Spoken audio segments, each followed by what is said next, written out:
Dear speakers, the audience, it's a pleasure to welcome you to today's workshop on algorithmic market activity and competition law.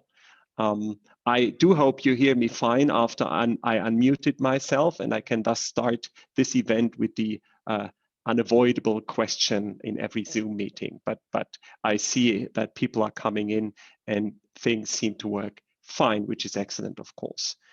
This is, as you have seen, the start of a series of events which aims at gaining insights on recent developments in the field. How is algorithmic market activity evolving? What is the state of affairs in the economics and legal discourse? Which approach are competition authorities going to take? The University of Zurich Center for Intellectual Property and Competition Law is hosting this series, but together with CompCo, the Swiss competition agency, and ASCOLA, the Academic Society for Competition Law.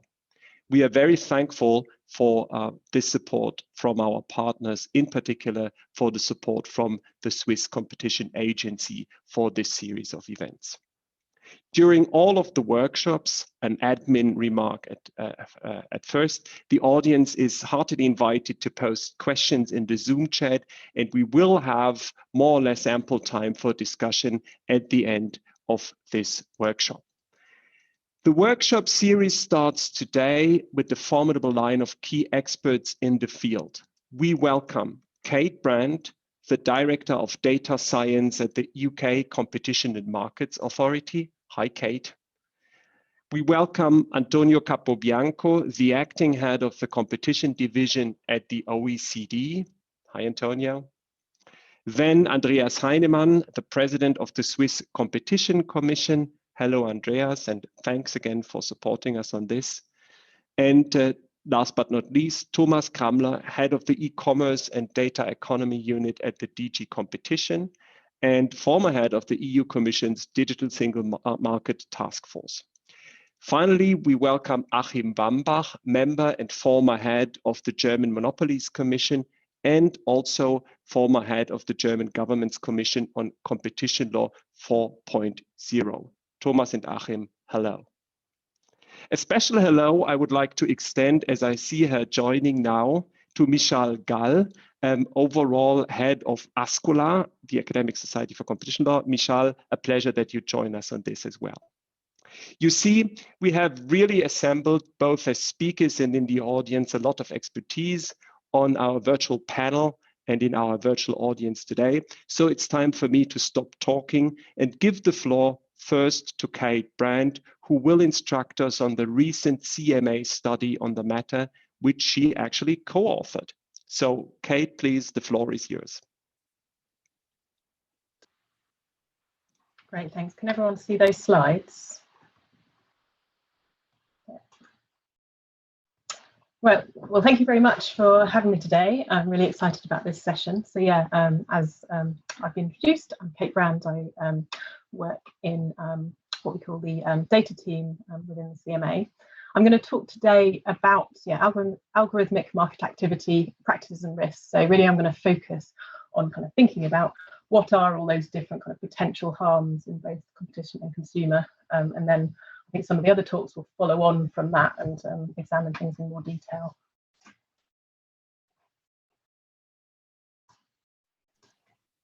So just working out how to move my slides. You're not yet in presentation mode though, Kate. Oh, okay.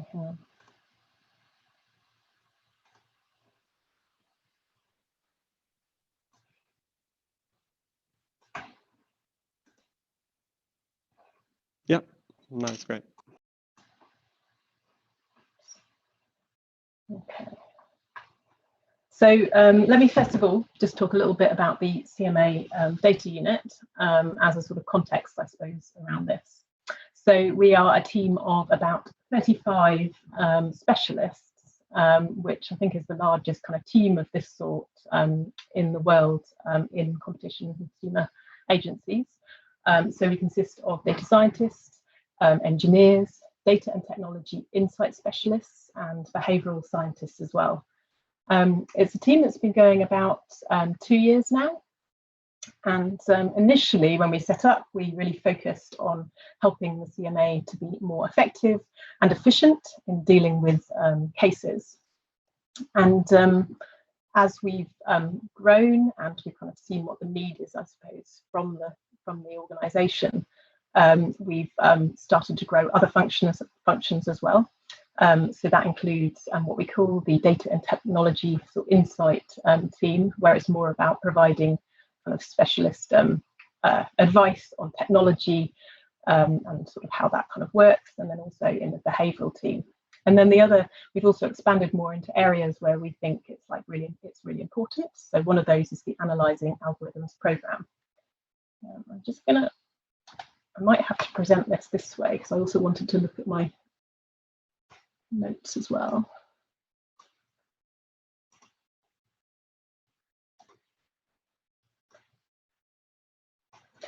So some of the initial work that we've done is really focusing more on, as I said, helping the CMA to be more efficient and effective. So an example of that is within document review. So following Brexit, the UK will be taking on like bigger merger cases. So we're potentially going to have millions of documents from merging parties. So we've been developing processes that kind of help standardize the ingestion of like all of those different documents from parties, help case teams prioritize which documents to review. So things like keyword extraction and summarization tools and things like that. Another example is where we have a thing called an RPM tool that we've built for antitrust, where basically we get in price data and allow them to plot that for different manufacturers and different retailers, and be able to look for kind of patterns in prices, as well as working out the kind of on the data science side, trying to understand and identify patterns that might be suspicious that case teams can basically look at. So that's sort of an area we've done more in. So in some ways, it's more applying AI and kind of other data science technologies within our team. But now we've also been focusing more away from that, looking at how businesses themselves do use that. So the main thing, sorry, this is going to be a little bit clunky, sorry about that.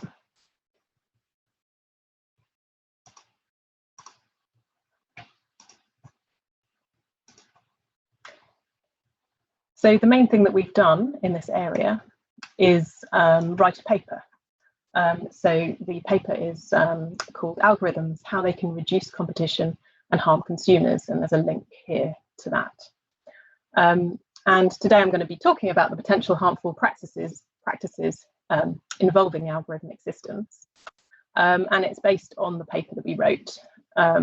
We cover both consumer harms and competition harms in that. And actually, I think that's important because there's quite a lot of overlaps and interplay between those kind of two areas. And it's something that, at least in our agency, we cover both of those things.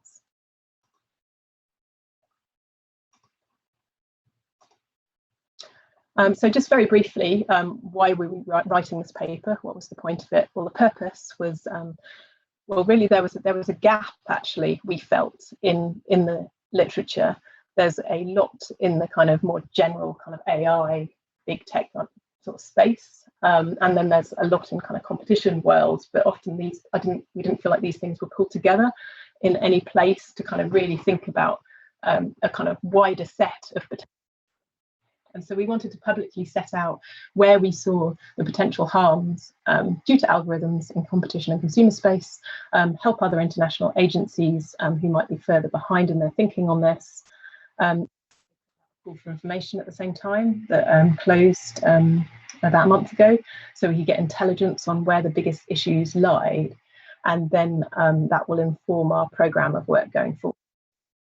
And the scope of the paper was really, I mean, it was a research paper setting out the potential harms that we think are in our remit, as well as techniques that could be used to investigate them and what regulators could. But it is not a policy paper and it's not a legal paper. We don't go that far. It's more about setting out initially what those harms are.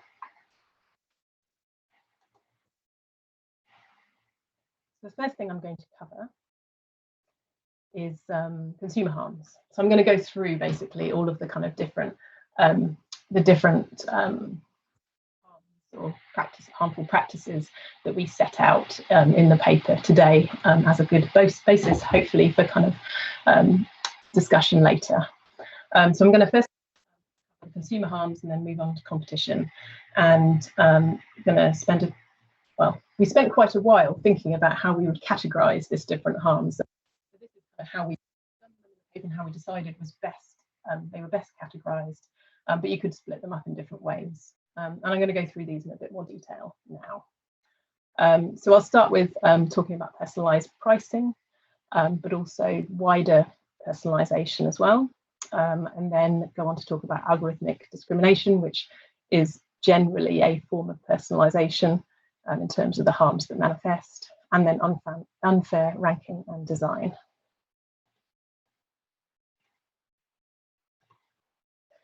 So personalised pricing is something that's talked about quite a lot. And why might it be a problem? Well, it's not necessarily a problem in itself. I think there's a lot of arguments about whether it is or not. People can always go and shop somewhere else if they don't like it. But it can be a problem when there's a lack of transparency or when there's a lack of alternative providers. And that's going to be more likely when there's not as much competition. And of course, the potential to do this successfully is growing quite a lot because algorithms can be used to exploit the really large amounts of data that now exist on individuals, consumers' online behaviours, and better determine essentially what they might be willing to pay for something. So these techniques are getting more sophisticated, and therefore this can be used in much more kind of subtle ways, I guess. And do we think that it's actually happening? The most recent evidence suggests that at least personalised advertised prices are not widely personalised, although I think this can change very quickly, and it is a little bit out of date probably now, at least what the studies that I'm aware of. And when these practices have been uncovered in the past, there's been there's been articles that come out about how terrible this is. I think there's been quite a fierce consumer backlash when it's obvious and when people can obviously compare that they get different prices for different things. And I think that suggests that companies are quite wary of doing this in a way that consumers can pick up on. However, I think that there is probably a number of other more subtle practices that are happening, which are likely to have really the same effect as that. So I've listed some of them here. One of these practices is where companies send discounts or promotional offers to more price-sensitive customers, but then they don't send them to those that they think would be willing to pay the higher prices, essentially. And then this, of course, basically has the same effect as personalised advertised prices, but customers are psychologically less aware or don't find it as much of a problem, so it's easier for companies to do. Another practice is where companies can personalise prices in services that are difficult to compare to each other. So an example here is in Uber, where a customer set a price based on quite a lot of different factors that are difficult to compare.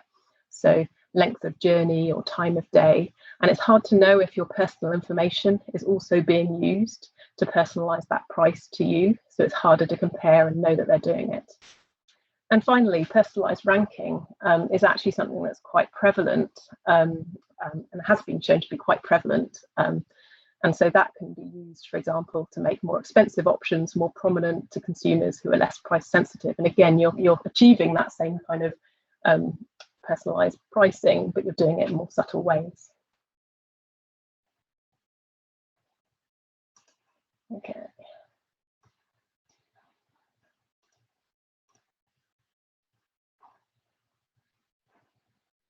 Okay, so I'm going to go on and talk a little bit more about non-price personalisation, which is, I think, talked about less often, at least not in the kind of competition world, I think. So personalisation can be applied far more widely than to just prices. So we've highlighted kind of two different areas here that might be relevant. So recommendation algorithms. So this is where algorithms are used to recommend content to users based on their previous history or what similar users have liked as well or watched. And it's an interesting one because there's significant potential harmful practices here, so including things like addictive behaviour and overuse by consumers, or the promotion of very harmful content that is also quite engaging, and the rise of things like echo chambers and filter bubbles. So a lot of this is more in the kind of online harm space. But actually, I think it does have implications in consumer and competition world as well. So for example, with the addictive technologies, this increases the consumption of things like social media, and then allows firms to probably lower the quality of their products, not having to innovate as much without actually losing their customers, because they're more addicted to using it. So you can lower consumer welfare and also make it less likely that they'd switch to competitors, so make the whole thing less competitive. Another type of non-price personalization is what we've called manipulating user journeys. So this is where a customer's journey through a website or an app is personalized to steer users through a website or an app in a way that benefits the firm, but it might actually harm the consumer without them really knowing that this is happening. So an example of this would be in the practice of manipulating app ratings and reviews. So this is where an app developer can use algorithmic systems to personalize a customer's journey through parts of the app to achieve better overall ratings and reviews on an app store. So as I've just discussed for the personalized pricing, firms now have got access to a large amount of data on their customers' characteristics and online interaction history, and they can use this data to predict things about them. So in this case, they can predict how likely a customer is to give a positive rating, and then they could, in theory, they could then send a pop-up message or something to those users that are more likely to give a positive rating at a really opportune time and provide a nice useful link to rate their app. And then they could just not ask those and not send that pop-up message to users that they think are going to give them a lower rating. And then the overall effect is that you get higher ratings, you get better reviews for the business. But this is, this is a kind of, it's not a real effect. They're actually manipulating this and no one's really that aware of it. And so we suspect that that practice has led to ratings inflation and also less useful and informative ratings for consumers generally. So, and of course, this is only one example of how non-price personalization can work. We didn't actually find a lot of out in the literature, at least, a lot of examples of this, but we do suspect that this is happening more and more, just because this is becoming a more doable thing, that you can actually really change their users' experience as they go through apps or websites based on what you know about them, basically.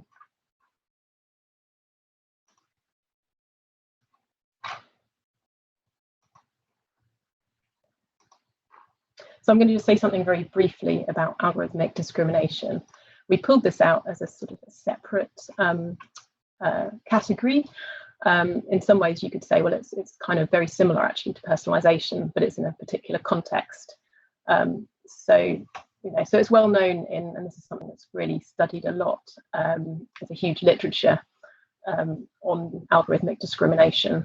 And it's well known in data science communities as well that discrimination can creep in lots of ways unless the systems are checked carefully and they're quality assured and specifically designed to avoid discriminating against those with protected characteristics, but also wider actually, so anyone in sort of smaller groups, I guess.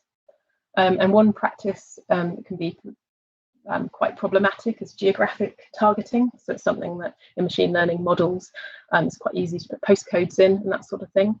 And it can often result in indirect discrimination because people with protected characteristics or minority groups are unevenly distributed in where they live, basically. So as a result, even quite simple algorithmic systems could potentially result in indirect discrimination. So we go through in our paper a few different examples, but like one of those examples is in Amazon when they expanded their free same-day delivery for their Prime service in 2016 in the US. It prioritized areas with high concentration of Prime members, but then the effect of this was that predominantly Black neighborhoods were excluded because they didn't tend to be prime members as much, and so got a worse service. And then the other thing that we talk a little bit about is in ad targeting as well. So because some consumers are more lucrative, essentially, and therefore more expensive to advertisers, you can actually get indirect discrimination effects occurring in who's targeted for particular ad campaigns. Even if the advertiser has not tried to do this, it's just because if they're more expensive, then the way that the whole kind of the whole system works is that you will end up targeting more to some groups than others. So there's been a couple of papers about that, about how, for example, women aren't seeing as many STEM jobs, for example.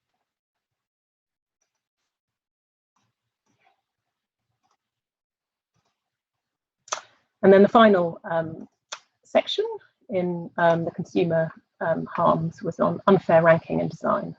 So I've already touched on how rankings of results or products can be personalized. But rankings can be manipulated in a more universal way as well, the commercial advantage, in a way that ultimately degrades the offering to consumers. So, for example, so one of the, again, this is a relatively well-known example, when most consumers assume that when they search a hotel booking site, the site will just return a list of options that are ranked based on what's best for them, but it's not necessarily the case, and it's not obvious to consumers quite often.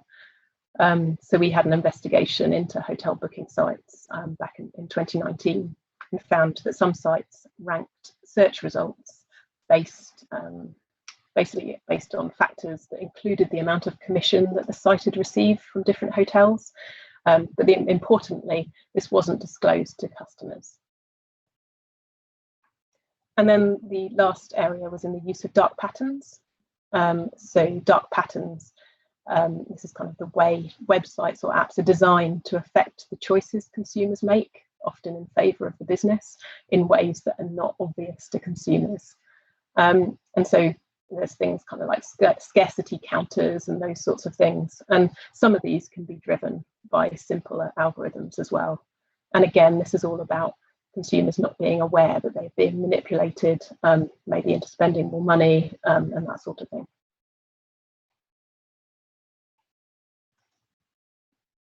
Okay, so I'm going to move on to talking about competition harms now. So there are three different sort of areas that we pull out here.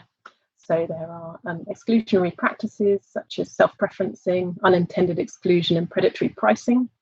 Also, we discuss algorithmic collusion, which is one of the kind of most well-known, I think, competition harms from algorithms. And finally, what we call ineffective platform oversight harms, which I think is an area that's sort of increasingly becoming an issue, particularly for regulators.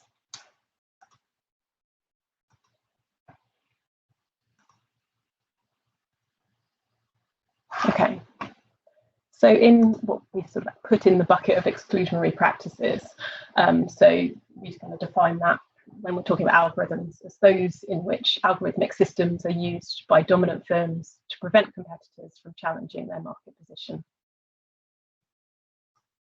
So an example of this, and again, a relatively well-known example, is of online platforms favouring their own products or services, what we refer to as self-preferencing. And a well-known example of this is the European Commission case, where they found Google was positioning and displaying its own Google shopping service much more prominently in its general search results than those of rivals. And there are other higher profile cases as well, with Amazon and others. Something that isn't discussed as much, but I think again is going to become increasingly an issue, is unintended exclusion. So this is where changes to algorithms in gateway products could unintentionally negatively affect businesses who rely on them as their gateway to their customers, essentially. So this is in kind of areas like Google Search, Amazon Marketplace, that sort of thing. And I think it's going to be a challenging one for regulators to deal with, because the algorithms are often opaque because of the significant value of that algorithm to the business in terms of its sort of IP. You don't want rivals to be able to copy it.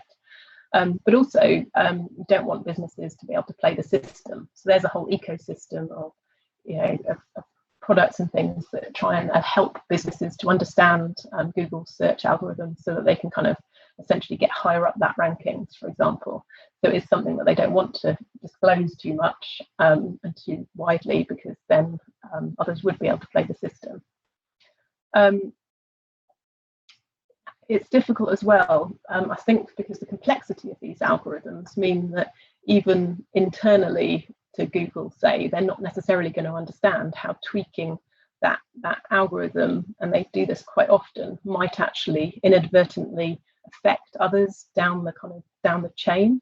So they don't even know that that's going to happen.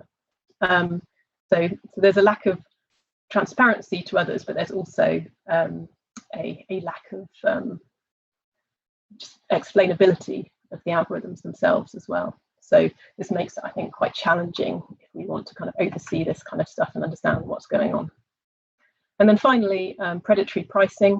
So this is where incumbent firms can identify customers who are at risk of switching and target them to foreclose or marginalize competitors. And it's actually very linked to what we've been talking about for personalized pricing, because it's all about understanding from personal data, understanding different consumers and who you can target in different ways, essentially. So it's very linked, I think, to that.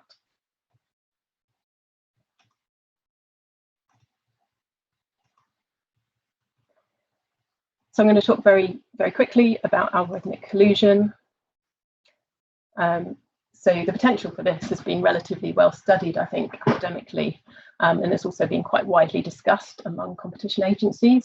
The general idea is that algorithms can facilitate collusion between different firms, setting prices for goods or services, generally online, and has the potential to raise prices for a lot of goods, a huge number of goods across the market, and undermining the fundamental way that competition works.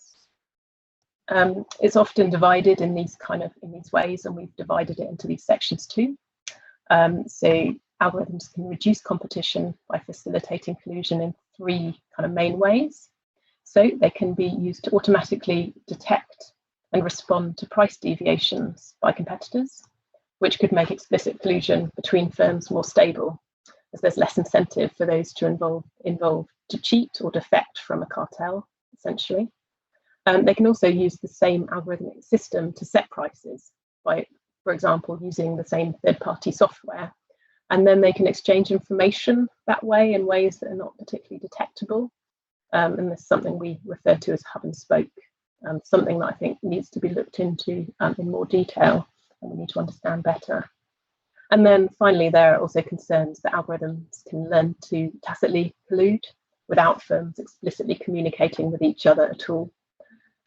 And algorithms can basically learn longer-term strategies based on what their competitors are doing that can make the company higher overall profits, but then, of course, generally means higher than competitive prices for consumers as well. And all of these examples can lead to sustained higher prices. I think this is probably something that others are going to pick up on as well, so I won't talk too much more about this, but just to say there have been a few enforcement cases by competition authorities on the last couple of years, but it's very much in that first bucket of facilitating explicit coordination. There really haven't been very many cases, or any that I know of, kind of looking at the other two. And I think on autonomous tacit collusion, although there have been papers to show that theoretically, at least, algorithms could learn to collude, there's very little empirical evidence. There's a little bit starting to come up, but still not very much, to show whether they actually do in practice. And we don't, I think, even really have a good grasp of how many firms are using the more sophisticated pricing algorithms that are clever enough to actually tacitly collude. But I think, yeah, this is an area where we really need more empirical research to kind of really understand what's going on.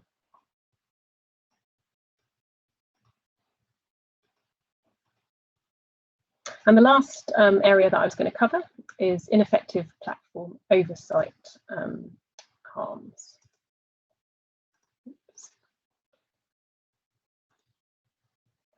So this is, like, we've defined this as the the use of algorithms by firms to address harmful practices that may be partially or wholly ineffective in practice, that, if accompanied by a lack of transparency, can't be externally evaluated.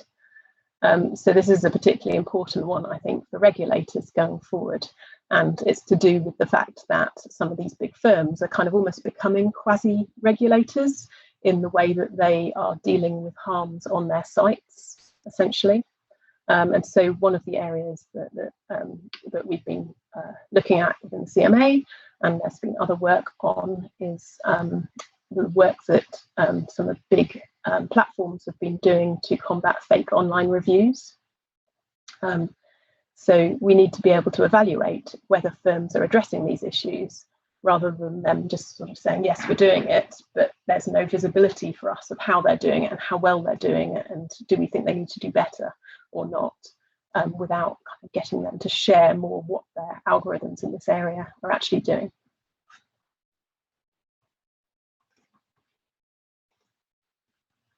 Okay, so this is my last slide. I just wanted to kind of wrap up by talking a little bit more about our kind of wider programme and what we're kind of doing next. So the paper was published on the 19th of January alongside this call for information.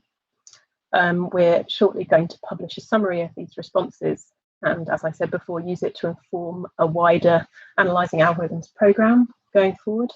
Think about kind of where we move that. We're also in the UK CMA, we now have the digital markets unit within the CMA. At the moment, it's not sort of I've just forgotten the name, but it's in mirror form essentially. So this is a new pro-competitive regime for digital markets essentially, and so our team and this analysing algorithm programme, we will be kind of feeding into that or supporting that where we need to in the future. So I think, for example, it's quite interesting when we think about, does something like the DMU have a monitoring role for kind of how algorithms are used, for example, and that's something that we may be working on in the future.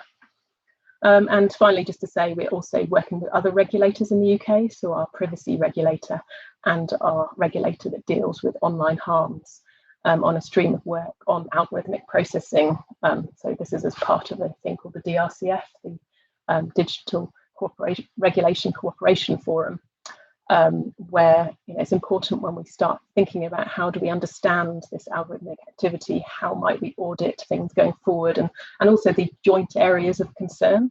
How do we move that forward, that we're working with other regulators in the country that are also interested in the same things. So I will stop there and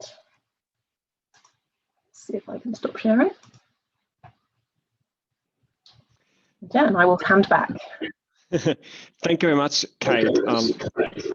Great, that was really very, at the same time, very instructive and also a bit frightening, hearing about all those harms and dangers out there. And it's good to know that at least you are relatively well staffed and very active, combating developments in the field, or at least, having a keen eye on them. I personally had the impression that the legal discourse was focusing pretty much on algorithmic price collusion over these past years. So that was really in the focus. And I think we have seen very clearly from your overview that this is by no means the only harm out there, and maybe it's not even the most prominent and important harm we have to tackle. So I would like to now give the word to Antonio and ask him whether he feels or can tell us that the legal discourse, the legal community is really, abreast of this breadth of harms that Kate has just pictured. Antonio, what's your take on that? Thank you, Peter, for the introduction, of course, for the invitation, and let me also thank Kate for sort of setting up the scene so clearly and so eloquently. I think it will be almost impossible to avoid some repetition of what Kate said. So I hope Kate will take it as a compliment. For everyone else, I apologize. I'll try to minimize overlaps. But I would like to start maybe from from a different point from Kate, and by stressing the benefits to consumers from the digital transformation, which are clearly, I would say, significant and wide-reaching. We tend to focus a lot on the harm or the risks and the potential problems with artificial intelligence, with the use of data, with algorithms, of course. But I want to say that, just start from the obvious, maybe, that is that algorithms and artificial intelligence has the potential to really fundamentally reshape how firms make decisions, in particular by sort of generating, predictive analytics, automating decision-making, optimizing business processes.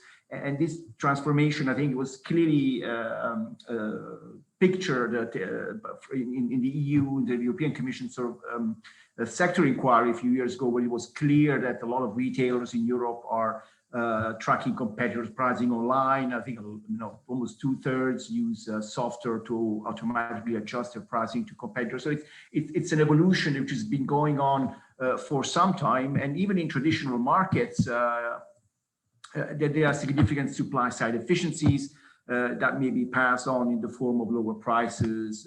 For example, when supermarkets are able to reduce waste by better forecasting demand of certain products. I think there are estimates that AI technology or the digitalization will increase labor productivity in developed economies by up to 40% by 2035. So there are a lot of benefits clearly behind this. Of course, there's also an element which is important, which is that AI can provide sort of new tools for consumers to make decisions, and these applications may use the increasing or ever increasing, I would say, amount of data available on products and consumers in order to help guide consumers in markets where there are very complex prices, uncertain prices and conditions. And so I think I'm very happy to see that Michal is here, because she really was one of the champions of these algorithmic consumers whose decision making is at least partially automated through the application of algorithms. So with that in mind, sort of as a background, of course, I think there is, of course, a risk that all these greater role that AI and algorithms have in decision making can also dampen competition in some markets. Clearly, predictability, transparency, frequent interaction between competitors' algorithms can undermine competitive dynamics. Of course, algorithms cannot be analyzed or looked at sort of in isolation in themselves. This is part the concerns with AI and algorithms are sort of competition problems that fit with a broader discussion about competition in digital intensive markets, given the characteristics of some markets. We know which characteristics are particularly important, like high fixed costs, low variable costs, economies of scale and scope, the first mover advantage, the network effects, switching costs, and other consumers' behaviors that can lead to some sort of lock-in effect. All of that may contribute to market power, which is durable and sort of and make market less contestable. That's where I think some of the concerns that sort of Kate discussed become very important. I will start also from the area I would say that has been discussed most. Maybe was the first that was identified, sort of the AI and collusion, algorithm and collusion. I will not go in great detail. But clearly, like Kate said, the widespread use of algorithms in market has been associated from the very beginning of this discussion with a higher risk of collusion, especially, I would say, because they can make a collusive outcome more stable and more rewarding for firms. And now, this is especially the case when I think algorithms are used in markets where there is already a high degree of market transparency due to the availability of data on competitors' pricing and transactions. On online marketplaces is a clear example, and there the use and extensive use of algorithms could make potentially collusion more likely. This is, of course, because competitors. Firms can also monitor what the competitors are doing more easily. They can communicate through pricing signals. They can detect deviations from a collusive agreement or implement or use algorithms can implement collusion. Now, Kate has also made already a distinction between explicit collusion and tacit collusion. I think, when it comes to explicit collusion, algorithms can be a tool that helps firms overcoming some of the challenges that threaten the stability of the cartel itself. And algorithms, much better than humans, can avoid errors, misinterpretations, so they can be much more efficient in enforcing a cartel arrangement than humans, and that's where some of the concerns arise. Monitor algorithms be the first sort of element which was identified as some potential concerns, and monitor algorithms have been used to implement collusive agreement. And this has been sort of seen in cases. I mean, the famous sort of poster seller in the UK and in the US, so that classic cartel, where the algorithm was used to monitor as an instrument, as a tool to implement the collusive agreements. And collusive agreements can sometimes also be facilitated by parties other than firms competing with one another. We know that in traditional markets, industry associations have facilitated collusion. Here, I think the artificial intelligence algorithms can be used by competing firms to facilitate collusion, like a little bit like a hub, by using the same technology, the same algorithms. Firm can soften price competition, and this is something this hub and spoke scheme Kate has alluded to. And this can occur, for example, when all parties use a common provider for selling to consumers with limits, which can limit price competition. I think I always like to think about the Uber business model. When you're booking your ride-hailing service, you don't choose the driver, you don't put drivers into competition with one another, you don't negotiate the fee, you don't get a discount.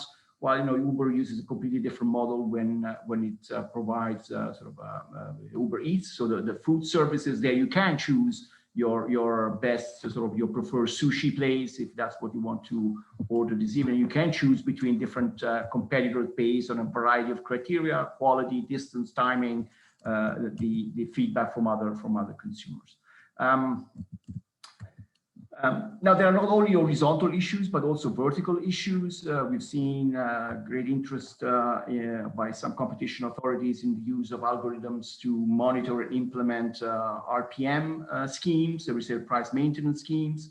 And that's where algorithms can monitor the implementation of the resale price maintenance. This is the ASUS case in Europe, where where ASUS was monitoring retail prices of its product through price comparison websites and through internal software monitoring tools. And when it identified deviation from the recommended retail price, it would threaten or sanction those retailers and ask to adjust their price. It's not just an horizontal issue; it can be also relevant in the vertical context. I think Kate mentioned the signaling issue, the exchange of information issue, and here firms seeking to form a cartel or implement a collusive agreement may try to communicate with one another in indirect ways through signaling. And here algorithms can help firm identify those signals, act on them, respond to them in a pre-established decision rules, and even determine whether to follow other cartel members that have accepted the signaled proposal. Again, this is something that's been looked at also in cases. Probably the first case, the US DOJ airline reservation case from the 90s, was a signaling type of. Now, when it comes to tacit collusion, this is again very interesting. As Kate said, still a lot to understand whether that really happens. But artificial intelligence and smart algorithms, machine learning algorithms can lead to tacit collusion outcomes where firms make decisions that jointly maximize their profits without the need to engage in any direct coordination. The question is it happening? Is it really the case that businesses using these machine learning algorithms create the condition for tacit collusion to emerge, or to emerge more often and in a more sustainable way that we know can happen in traditional markets.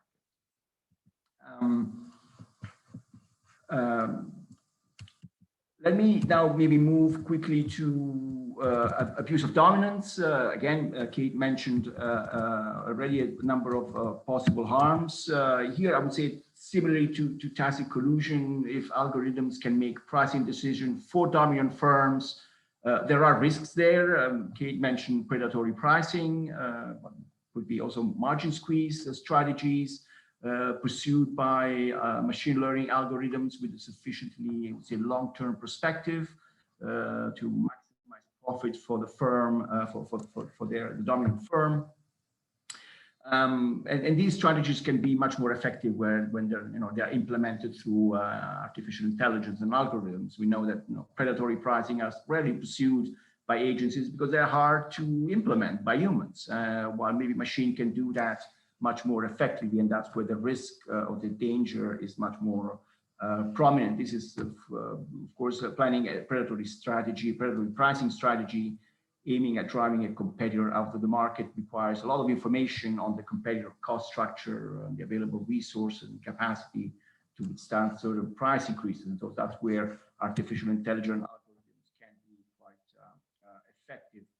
I think it's interesting to look at the use of algorithms, as a tool for anti-competitive design of consumer-facing artificial intelligence. This is where algorithms are part of a product or a service provided rather than a mechanism for making business decisions.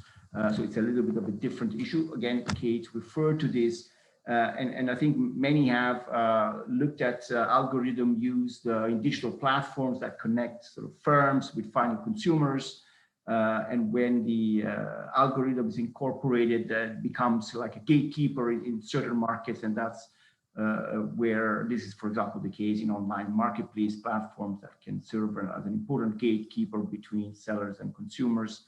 And the design of the algorithm used to display products to consumers that enter a search query would, in this case, have a significant impact on the prospects of the seller.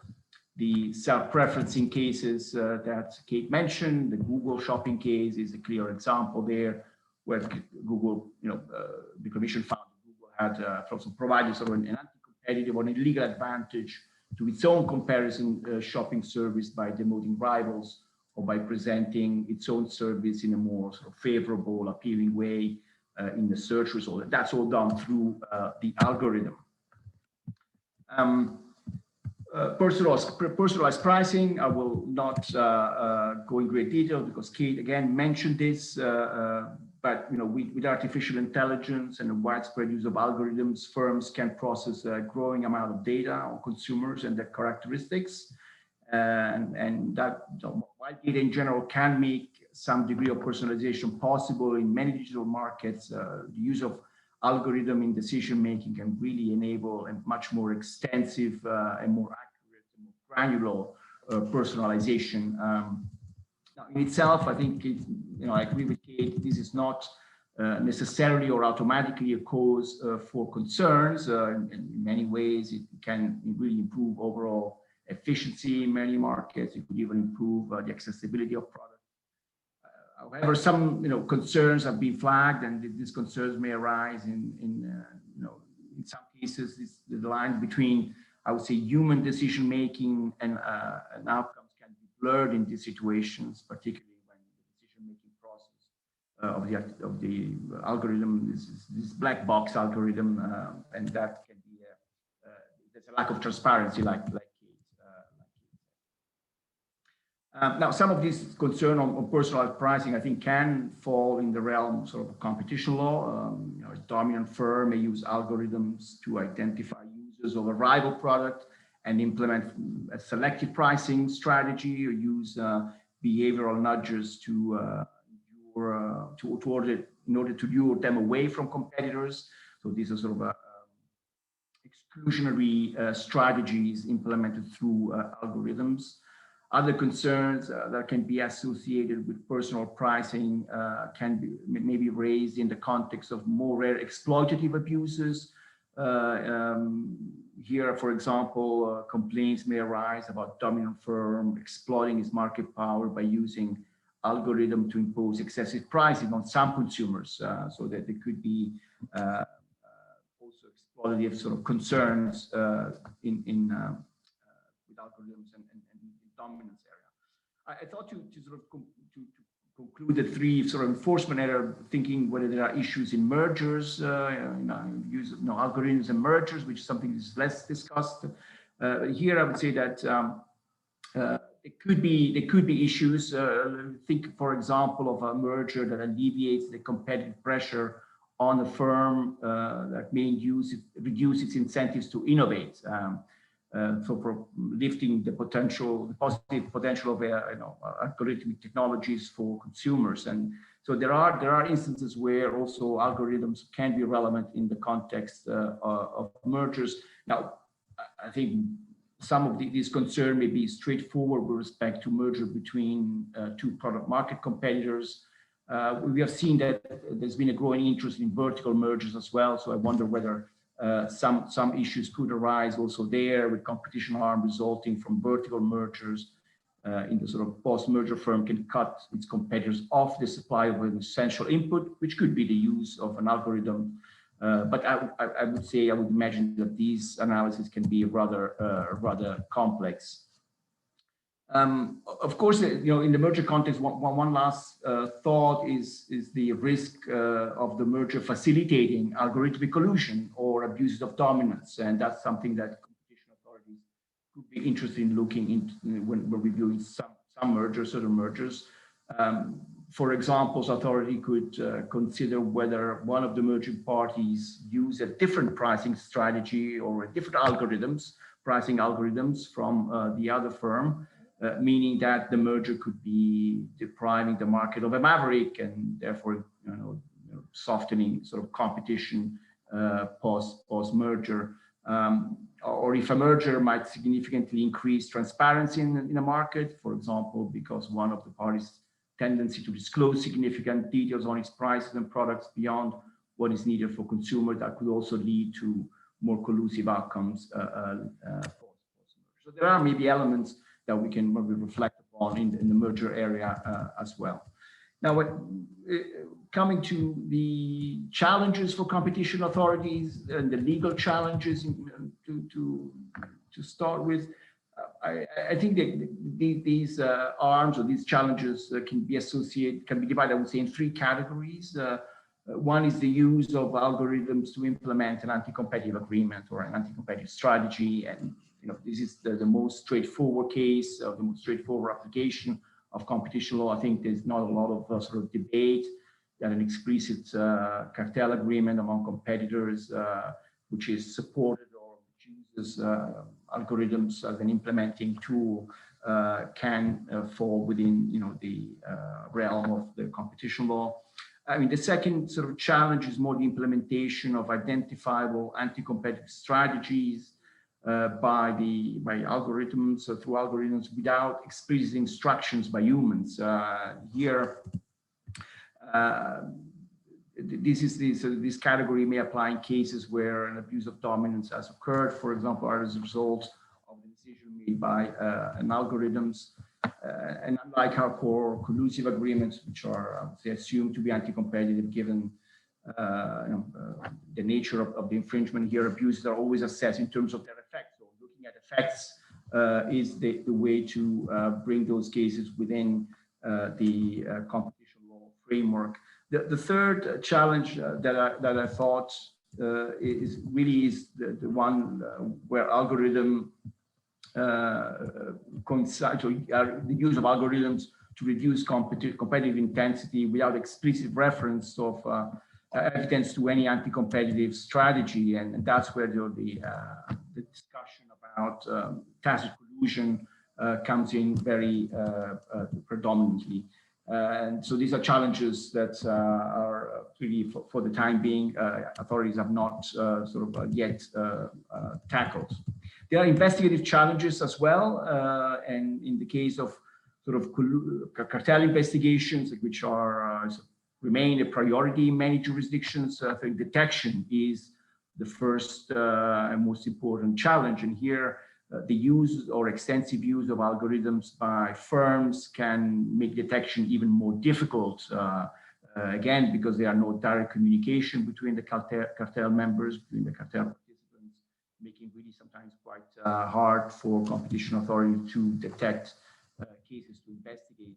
On the other hand, and I think we'll hear more later on, that artificial intelligence and algorithms can be used by competition authorities to detect patterns, unusual pricing behaviors, so do screening of large data sets, again, to identify, prioritize the enforcement action.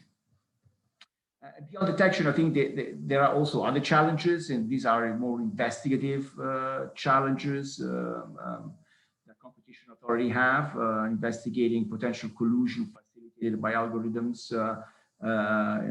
Sometimes it's not easy. It's quite difficult. I think Michal Galb, she proposes that authorities should prioritize certain situations where competition are maybe more clear-cut, including when firms consciously use a similar algorithm. So these hub-and-spoke type of cases, I think that those are cases that could be prioritized, or where they use similar data, which make it easier for rivals to observe these data, or when firms reveal the content or design of their algorithms, making again easier for rivals to copy them.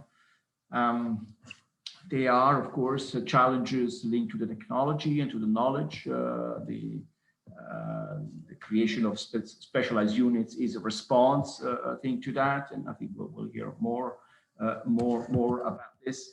Now, are there other responses other than sort of enforcement? I would just mention a few which are really interesting and important, I think. Market studies and advocacy, understanding better how algorithms work and how algorithmic pricing works, often is it used. So the empirical evidence that Kate was mentioning is very important. And we've seen competition authorities being more interested in looking at these issues through market studies. Advocacy is also important, I think, and here really competition authority advocacy efforts can be used to identify ways to better equip consumers to face AI-related conduct that generate competition concerns. Here, competition authorities are beginning, I think, to explore the greater use of measures focusing on consumer side of the market. And just to mention future work at the OECD, the committee will be discussing data portability, data interoperability, so how to sort of empower more consumers. One last point, and then I'll stop because I think my time is almost over, is this issue of cooperation. Again, Kate mentioned it. I think I would say that beyond the importance of cooperation among competition authorities, given the cross-border nature of many digital markets and therefore cases, antitrust cases, I think the concerns that arise from algorithms, we really require a closer ongoing coordination with other regulators, consumer protection authorities, data protection authorities, as well as sector regulators can have really an important role in designing measures that can help address the concerns that artificial intelligence and algorithm can arise. So I think in particular, I think these elements, the use of AI to take advantage of consumer behavior biases may not be easily addressed through competition enforcement tools, and that's where I think working together with other regulators and other enforcers is very important. So I'll leave it at that, but I'm happy to take questions later on or to continue the discussion. Thank you. Thank you very much, Antonio. That was really a very comprehensive overview on the legal side of things, showing us also, I think that there are many, interesting aspects. Personally, I find the merger aspect very interesting one, and that there is much more work to do in terms of the legal framework. but that we are also operating from the legal side on uncertain grounds to a certain extent, right? So the empirical, our empirical knowledge of the sector is somewhat limited. Case law is limited, and then there are all those contradicting concepts out there, or contradicting notions. On the one hand, maybe the consumer is the poor guy, and the firms are the strong guys and the bad guys. But at the same time, maybe consumers are profiting so much, and they can be empowered by algorithmic consumer notions. And then there are efficiencies, but at the same time there are harms. So what should we do? Should we, hail the advent of algorithmic market activity, or should we encroach on it by way of our legal toolbox? So the lawyers, I think, really need some input from the economists on what they should actually do, and how things are with all those biases and good and bad guy and efficiencies and harms and so on. So I'm now very happy that Achim Bambach will take the floor and explain to us poor lawyers how we should actually proceed. Achim, floor is yours. Yeah, thank you, Peter. I will recall that the next time I meet the Monopoly Commission, that lawyers need help from economists. Yes, it's very rare in our circles, but it's a good one. Okay, thanks for inviting me, and thanks for these already stimulating talks. I'm looking forward to the other talks. I prepared some slides, so I will show you my slides. So let me just check whether that works. So here we are. You can see them, and let me go on presentation style. Okay, so here we are. Say a little bit about the need for intervention from an economic assessment. And let me start with my first slide that, you already alluded to that one. Where is the worry? Yeah, so the Homo economicus, by definition, maximizes. Actually, Homo economicus, he's not, or she is not an egoist per se. This person or this, this figure has some target variable, which could be utility or profit, takes all available information into account and decides rationally. And that's what an IE system is doing.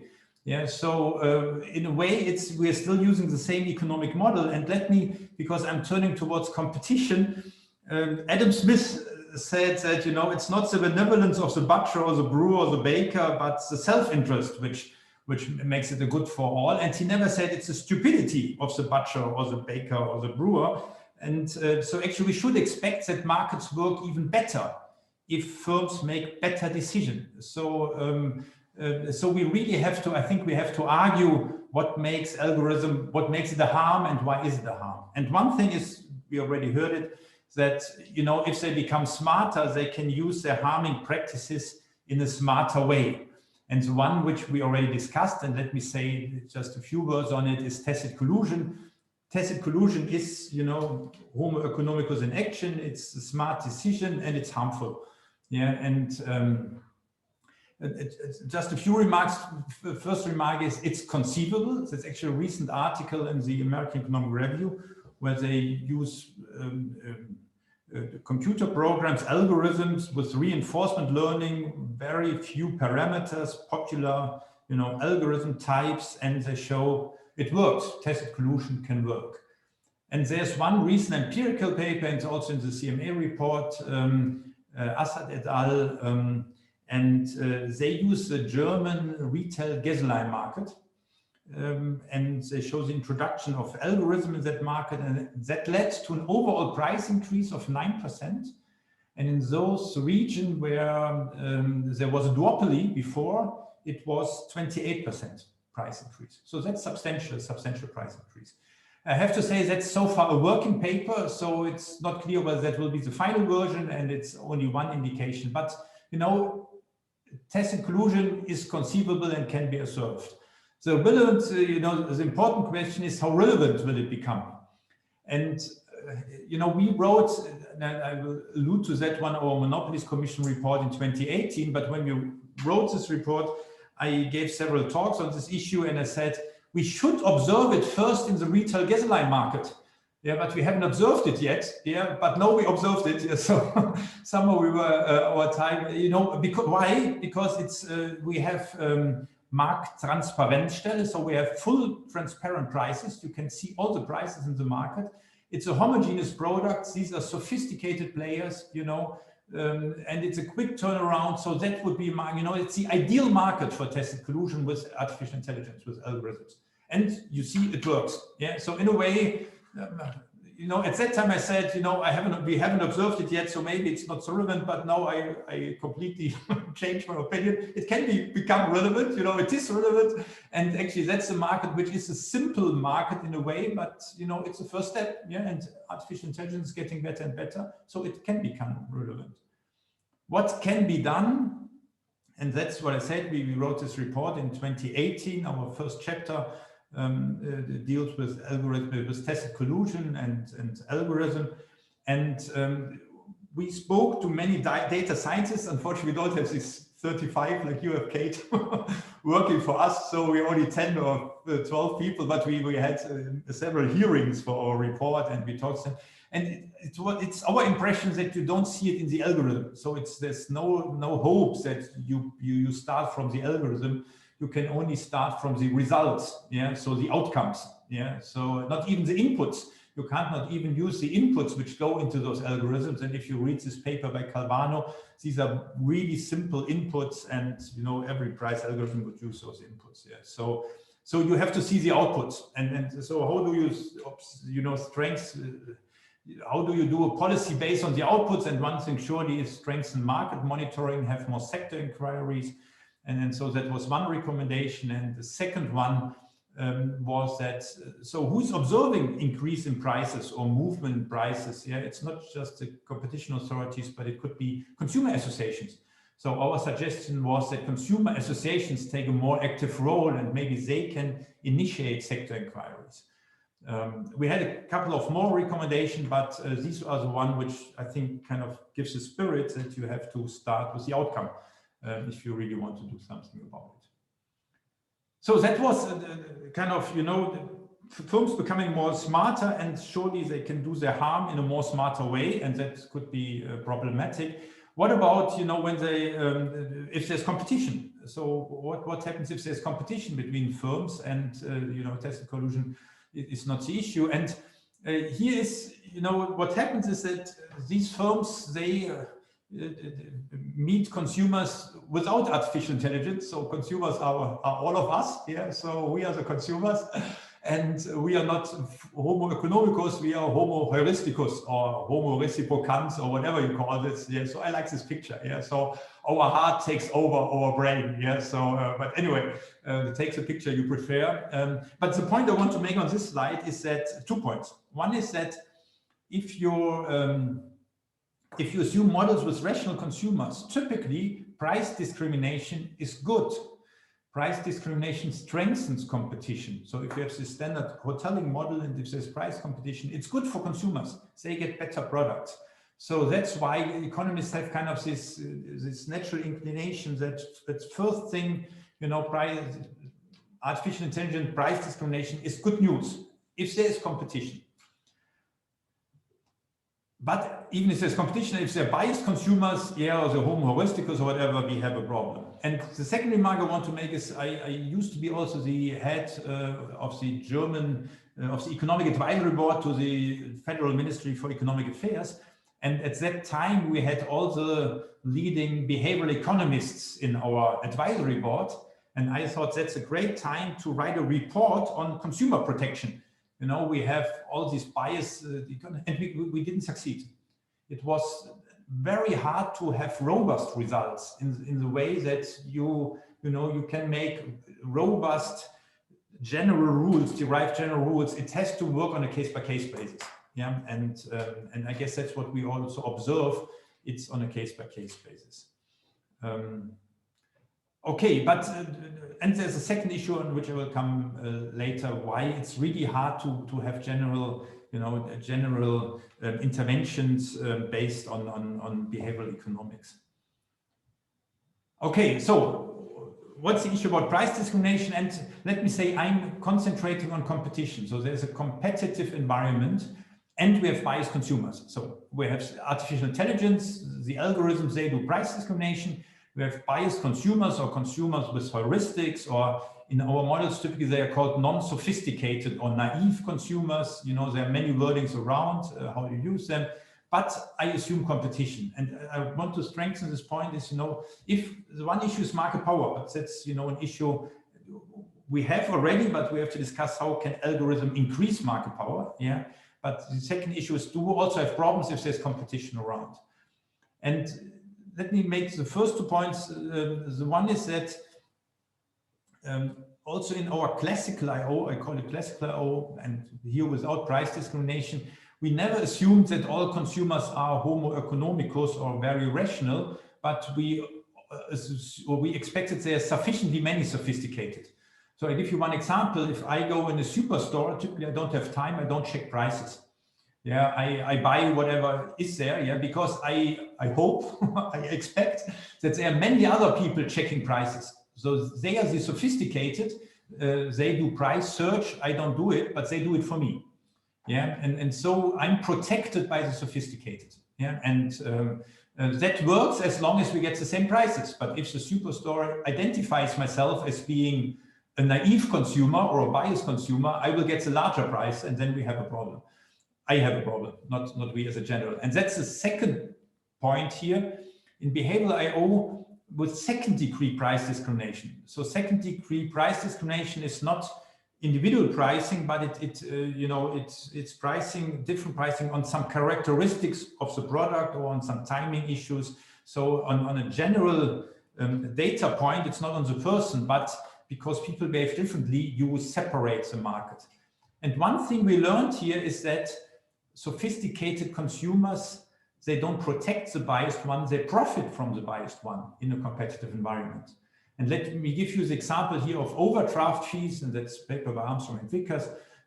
So if you have your bank account and you have these very large overdraft fees, and if you're the non-sophisticated consumers or the naive consumers, you don't take that into consideration and you run into the overdraft and you pay these very large fees. And so you suffer. Because banks compete, they offer the banking account for free. And so the sophisticated consumers, they don't run into this overdraft problem, but they get the bank account for free. So they profit from the non-sophisticated ones. Yeah. So rather than protecting those, they profit from the biased consumers or the naive consumers. And that story holds for overdraft fees, it holds for roaming charges, they are paid on roaming charges. And actually we see regulation in these areas. We see regulation in these areas on overdraft fees, on the roaming charges to protect the biased consumers. Actually, it's not because I assume competition, it's not the firms, it's not the banks which make profits. You know, they compete, but they compete in offering sophisticated a product which is lower than costs. Yeah, and they recoup their losses from the biased consumers. But that's actually not what we are talking about. It has partly to do what we talk about pricing algorithm. Actually, what we typically think about if there are price algorithms, we think about what I have in the last line is first and third degree price discrimination. So I take the first degree price discrimination, I really price, you know, everyone in individual price.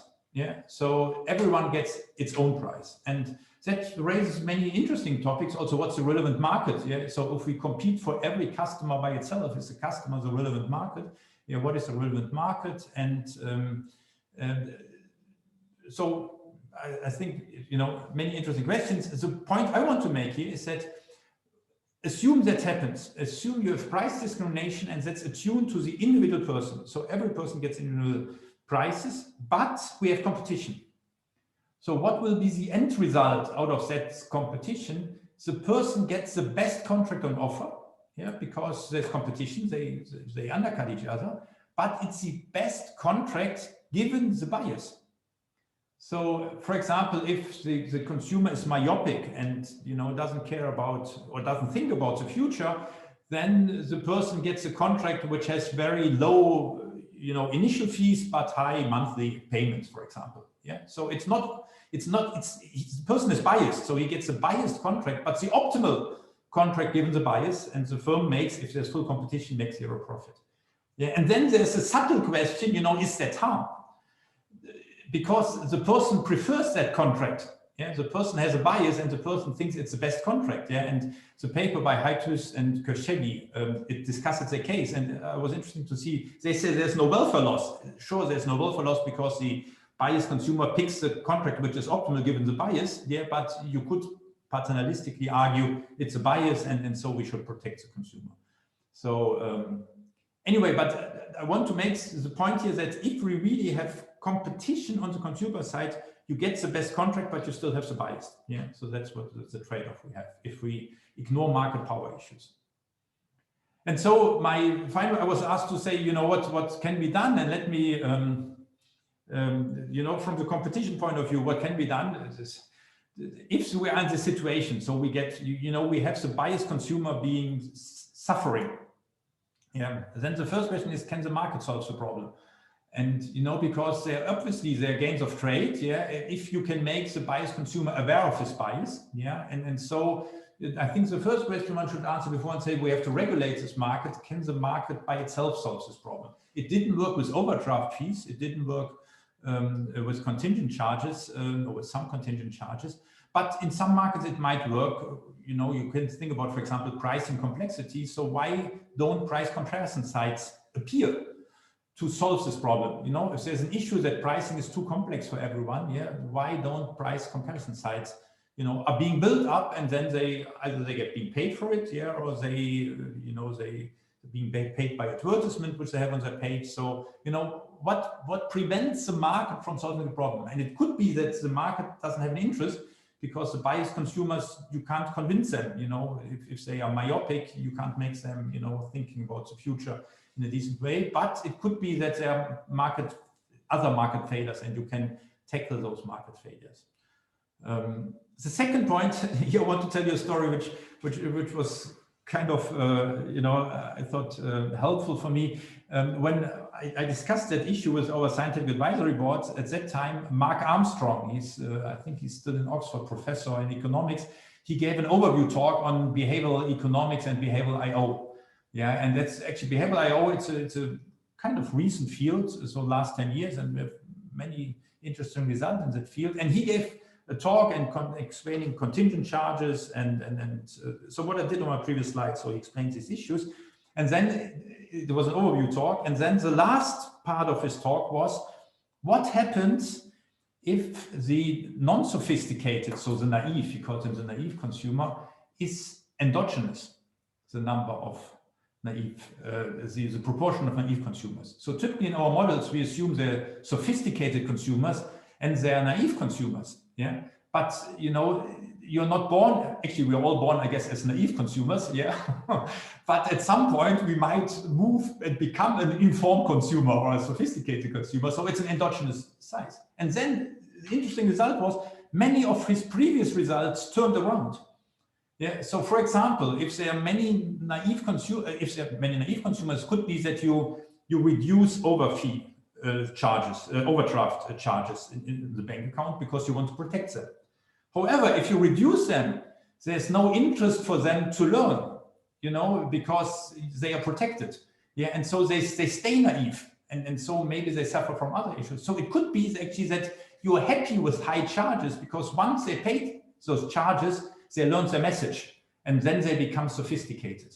Yeah, and that's an issue about how do people learn in the market. And we want the informed consumer. The German word actually is, I think it's better fit. It's a mündige consumer. We want someone who is being able to learn. We don't think that it's always an informed consumer, but we want someone who is being able and has the means available to learn in the market. And that means that you have to do mistakes. You have to do mistakes to learn what is the right thing. Yeah. And then the question is, what is the right level on mistakes? And if you reduce mistakes to a small level, then they never learn. Then they run always into the small mistake. If it hurts, it only hurts once, because then they learn it. Yeah. So it's hard to make a general rule out of it, but I thought it very nice in his papers that once you have an endogenous number of naive consumers, the results can be turned around. Okay, but anyway, how's the intervention? First is, can the market solve the problem? Second, can the individual learn to overcome the bias? So learning by doing it, that's the story I just gave. Or maybe information by authorities, yeah, helps the consumer to become informed. And then I think that should be the third step, and not number 1, 2, intervention by competition agencies. We already discussed market monitoring, you know, surely it has a lot to do with capabilities, yeah, and frequency, and what is the systematic market monitoring, and it might be really new issues are coming up also with regard to market monitoring. Yeah, do we have rules for market monitoring? What is exactly your monitoring, and what is the balance between consumer protection and competition protection? And then potential regulation. It's not just you know, competition issues, but also regulation issue, disclosure requirements. You know, that's again in the slide, improve consumer information, and industry standards might be an issue, guidance regarding data ethics. So there are some regulation means which you also have available. Okay, so far kind of the overview of different thoughts on this issue when competition comes together with biased consumers and sophisticated firms. Thank you very much.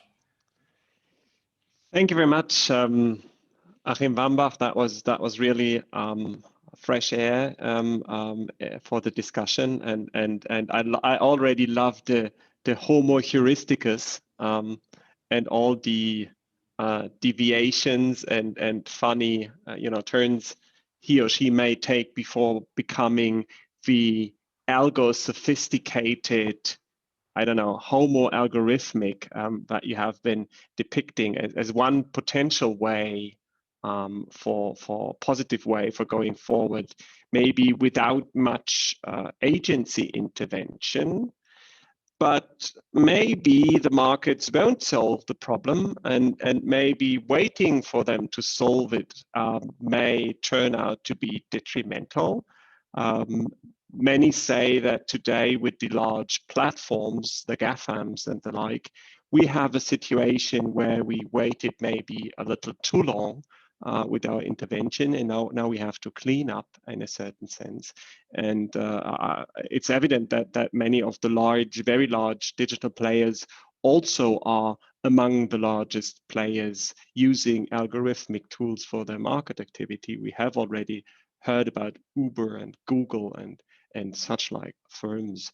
So the question is now, we have heard about, you know, empirical insights, we have heard about the status of the legal discourse, and we have collected some economics input, and now it's for eventually for the agencies to do something or to not do something based on all of this. And this is now time, I think, Thomas Krammler, to ask you, what is the EU Commission, what is DG Comp going to do now? Roll out that massive line of cases, engage in regulation right away, or just lay back, do other things, and then focus on other things, and then, you know, see whether the market will actually sophisticate the consumers?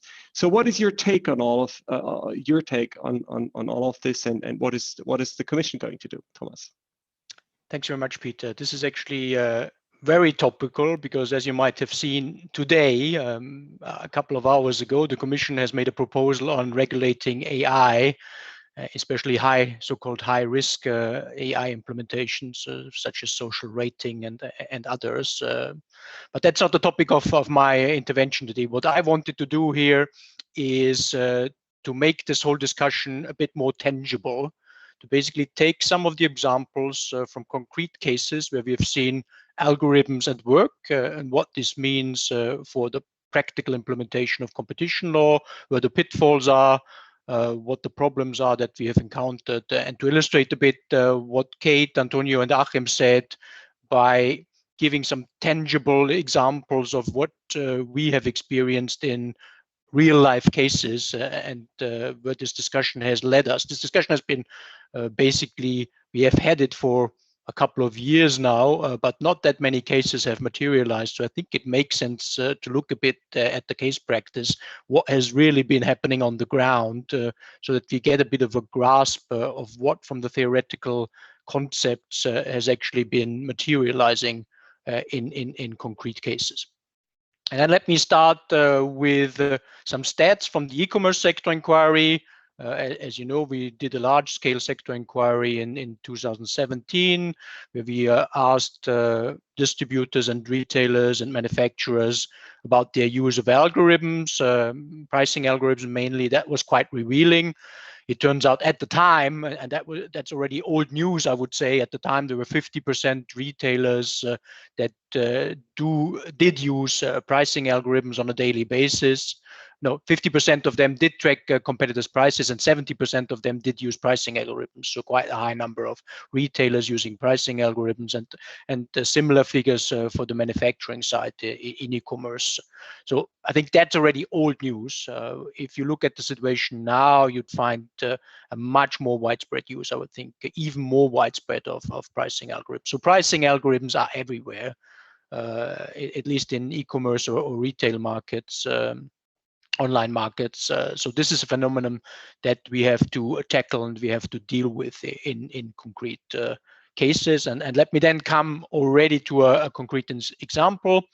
RPM, so resale price maintenance. In 2018, the Commission adopted 4 decisions against manufacturers of electronic goods: Pioneer, Philips, Asus, and Denon and Marantz. And what is interesting with these cases, they were plain vanilla, if you want, RPM cases, but they had this algorithmic twist to them, which I'm going to explain in a minute, which makes them a bit more interesting, I think, than RPM cases normally are. So what has happened is that these manufacturers were put under enormous pressure from large, mainly brick and mortar retailers that had margin protection agreements with the manufacturers. So if the margins of these large brick and mortar retailers were going down with a specific product of the manufacturer, the manufacturers had to jump in and basically compensate these retailers for the losses. And with this in mind, the manufacturers obviously had a big incentive to keep the prices up. So what happened is that these large online and mostly brick and mortar players used the pricing algorithms. They checked basically on a daily basis, what are the prices online? What do our competitors charge, especially some price mavericks, the ones that were known in the market to bring the prices down. So there was this constant monitoring of the prices. And if they spotted a price which was for them out of line, they would then go to the manufacturer, in this case, as an example, Philips.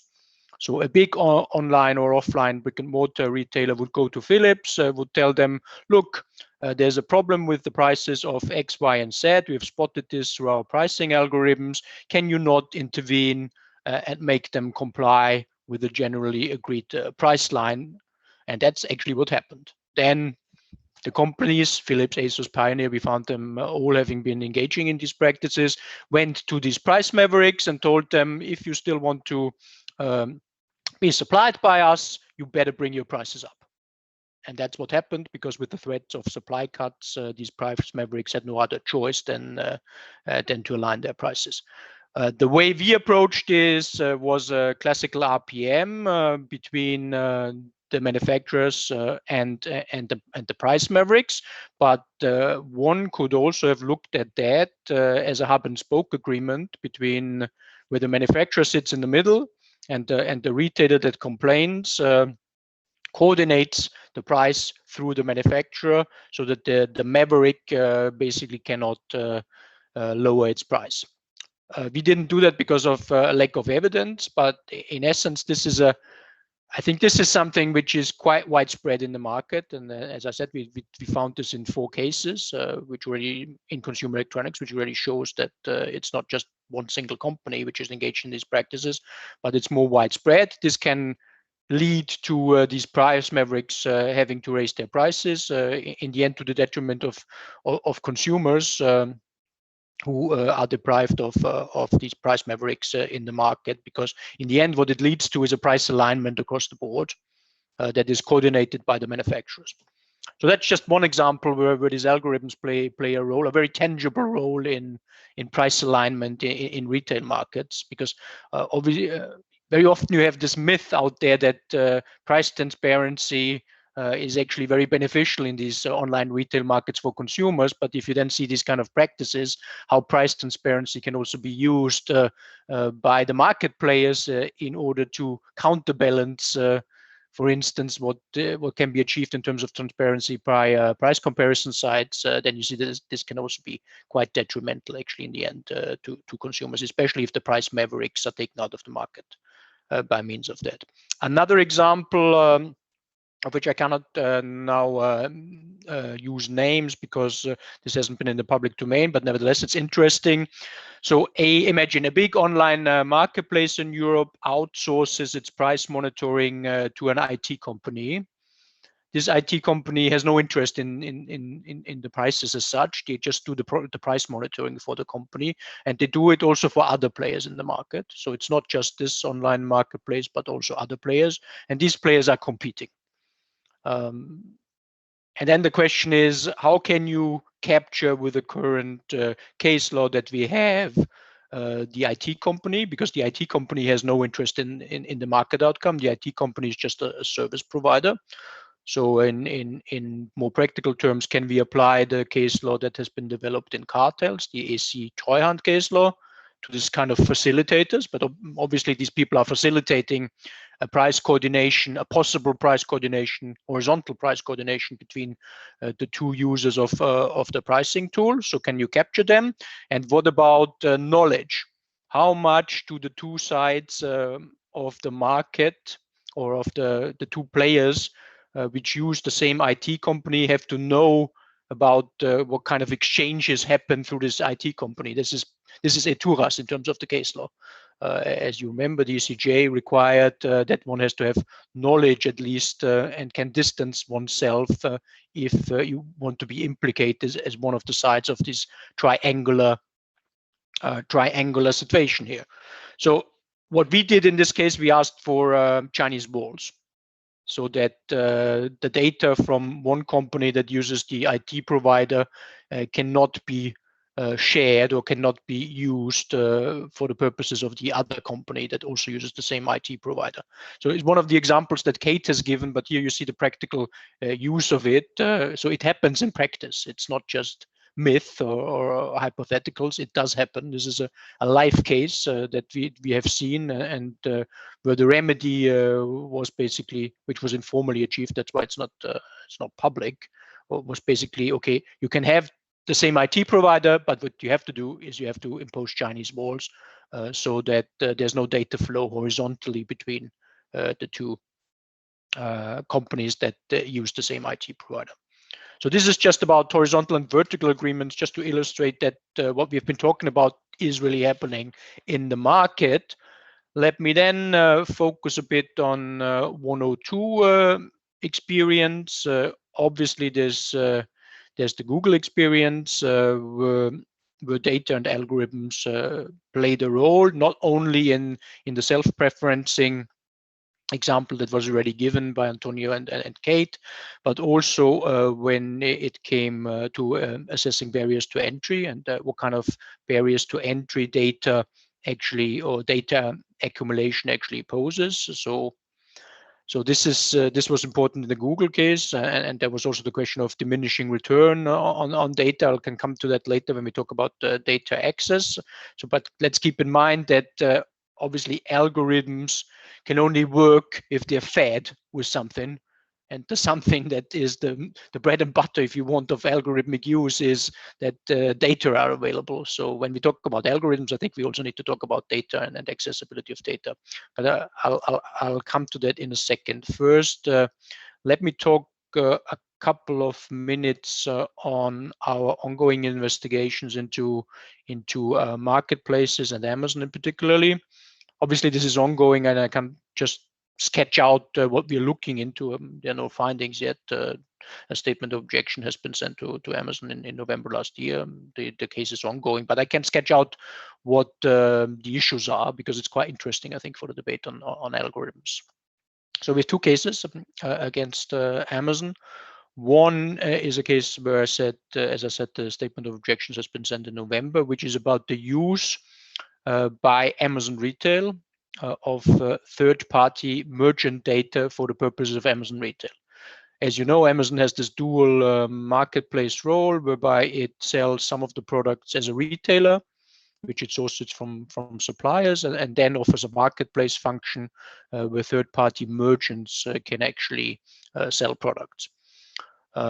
It appears that there's no limit in terms of the use that Amazon can make of these third-party merchant data for the purposes of retail. So the retail arm of Amazon has full access to the merchant data. And when we talk about this merchant data, we talk about not the individual seller data. They are, I think, less interesting for a company like Amazon, which is a big data company.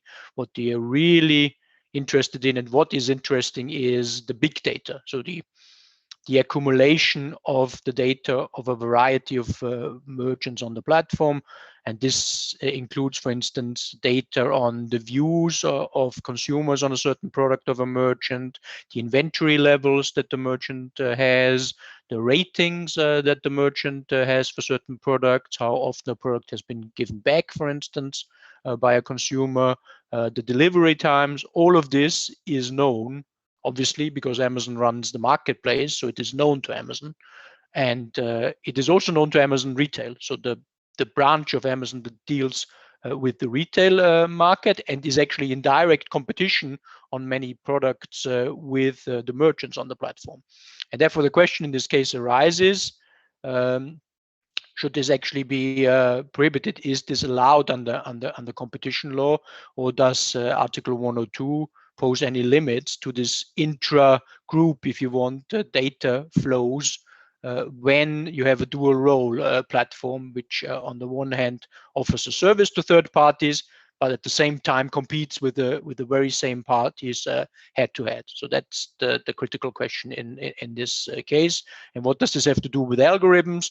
Obviously, all of this is about algorithmic optimization of the offer, in this case of Amazon Retail. And there's no human intervention whatsoever, or it's minimal, I would say. It's probably in the promille percentages that Amazon would actually, Amazon employees would actually intervene in the decision-making process. All of this is done by algorithms, and obviously these algorithms are fed with the data that is available, and in this case, the data of the third-party merchants. Second case I quickly wanted to touch upon, because Antonio and Kate also mentioned self-preferencing. So a bit in line with the Google case, we have also a case in relation to Amazon's buy box. So this is the box you find on the right hand of your screen when you buy on the Amazon platform, and which suggests you one product basically which you might want to buy, and that's supposedly the product that fits your needs best. And obviously, this is also determined by a huge amount of algorithms. And the allegation here is that these algorithms would be tweaked in favor of Amazon's retail offer, and they would also be tweaked in favor of those merchants which use the fulfillment system of Amazon, which is called Fulfillment by Amazon, FBA. So these would have a better chance of ending up in the buy box. And the buy box is particularly important because 80% of all the sales, and here we come back to the behavioral biases, 80% of the sales on the Amazon platform go through this buy box. And that's because it's nicely presented, and it's basically, it flies in the face of the user. And all of us, I'm sure, we have been tempted not to look for any other offers further, because this buy box is so nicely presented. So why not click on it and get your gratification quicker than if you were to look around? So behavioral biases, as Achim rightly mentioned, play quite an important role, I think, also in assessment of this, and the figures actually show it.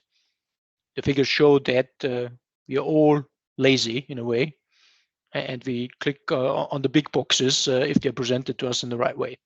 Which brings me to the Google example. As you all know, the same behavioral biases you could find here.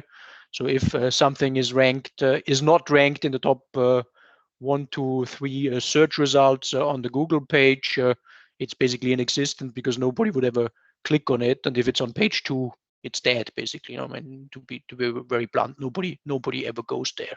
And you can see this very well in the figures. So it's quite important. These presentational issues become more and more important in the digital markets, and this has also to do with algorithms, obviously, because all of these presentational biases are fed into the algorithms, and the algorithms very much know how to present, or those who program the algorithms know very much how to program the algorithm so that they present it in a way that consumers would click on it.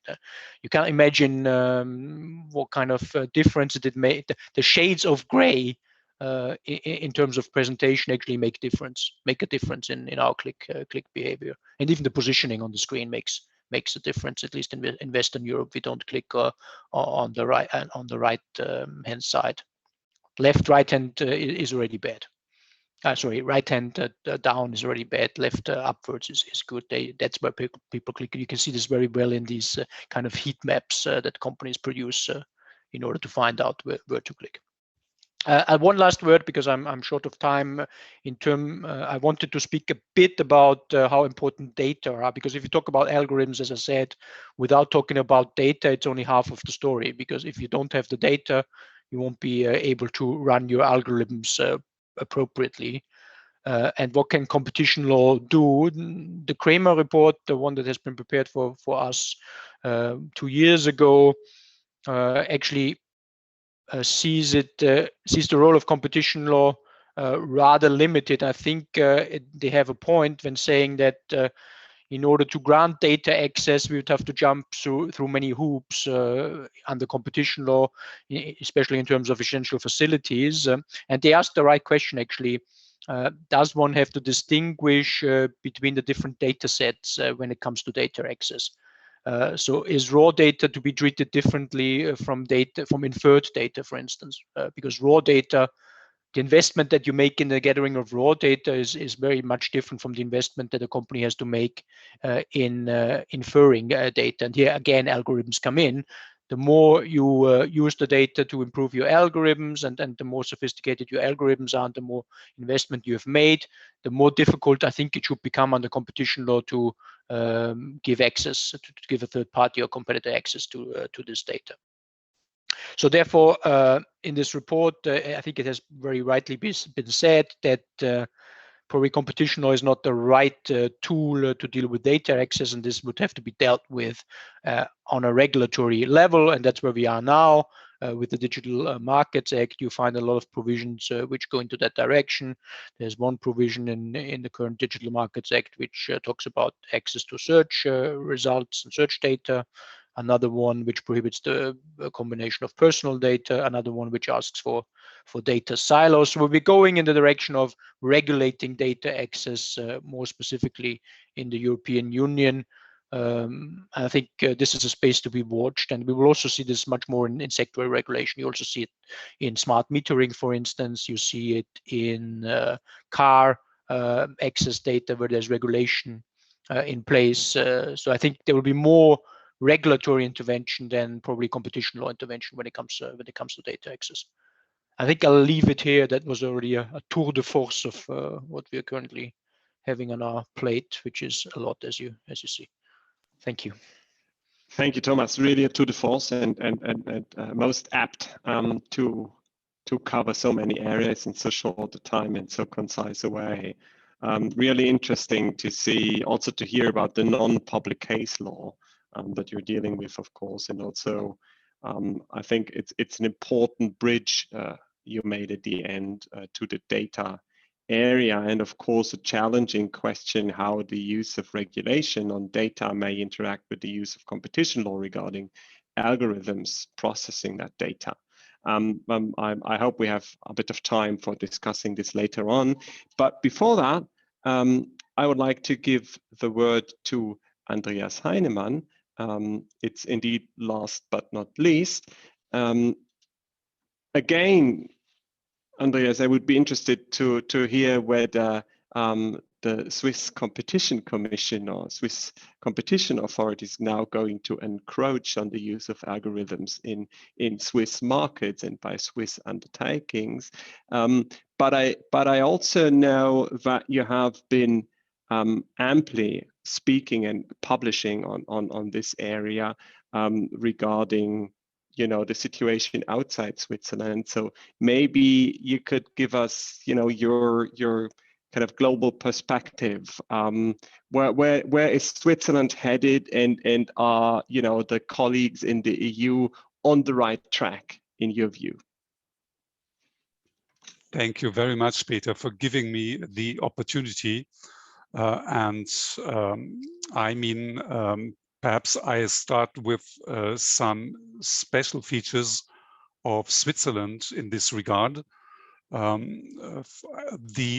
If I do a stock taking, we see in Switzerland that there is certainly a lot of dynamic pricing going on, but not yet so much personalized pricing. So all the experience which we heard in other countries has not yet reached Switzerland. I mean, we are following the situation. We are reading all the reports by our sister authorities and try to be prepared once these problems have arrived here. But I have to add at the same time that the Swiss Competition Commission is a rather classical competition authority. We are in charge of the law against restrictions of competition. We are not a consumer protection agency. So our task, our mandate will be limited in this regard. Regarding software, we see in tendering procedures that bidders sometimes use the same software leading or based on the same price calculation methods and having the same format. We had so many bid rigging cases, and so we are very much interested in this kind of software. Of course, we have the same principles as other jurisdictions have, that let's say the same software or the same way to structure bids is not illegal in itself as long as there is no exchange of sensitive information on individual prices. But we are following these developments and the software in these tendering procedures very closely. Thomas Kramler mentioned cases in the European Union. I'd like to mention our only case, which comes closer to the topic of algorithmic collusion. It is a resale price maintenance case, like the case Thomas mentioned in the consumer electronics area in the European Union. In our case, concerns a completely different sector. It's the medications Viagra and competitors, which are prescription drugs, but which are not reimbursed by the health insurances, and where you should have in principle full competition, including price competition. And here we saw something. There was an automatic transfer of price recommendations from manufacturers via wholesalers to retailers by means of a database. The database was proposed by a third party, but the price recommendations by the manufacturers were introduced into this database. And this database was subscribed by the vast majority of pharmacists. And whenever the barcode of the medication was scanned, the recommended price was automatically entered into the cash register. It was possible for the pharmacist to alter the price, to modify the price, but according to our findings, they didn't do it, or 90% of the pharmacists did not modify the recommended price. And although there's no written RPM agreement, Comco found unlawful vertical agreements restricting competition, and then the case come in front of the courts, and we were quashed by the first instance, but then confirmed twice by the Swiss Supreme Court. And the most recent decision comes from this year and is not yet published, but apparently the Swiss Supreme Court has confirmed the position of the competition authority that this kind of using a database amounts to vertical price fixing.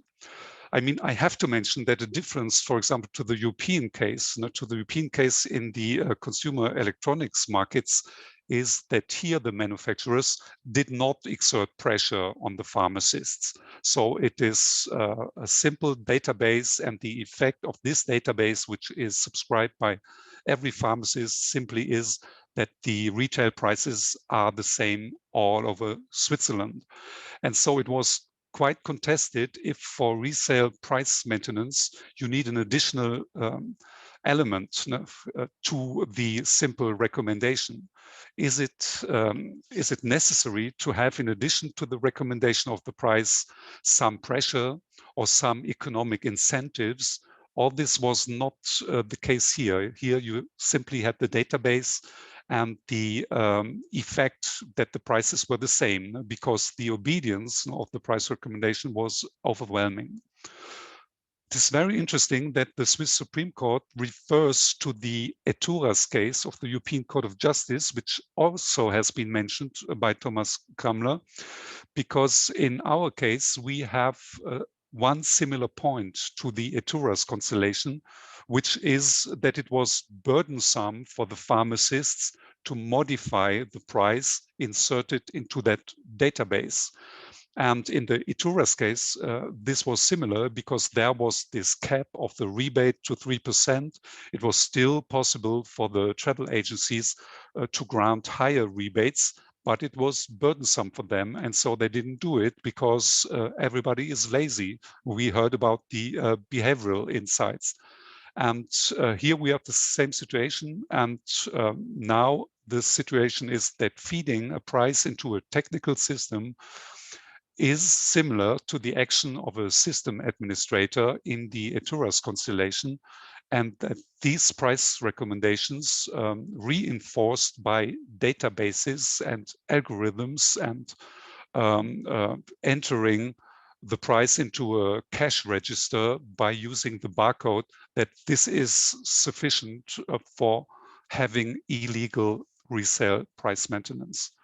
So that's an interesting case. You see, it's an old case decided by the competition authority in 2009, but our case procedures, our court procedures take some time. The case is not over because it has been sent back to the first instance court in order to calculate the fine. But I think the subject matter here is quite clear.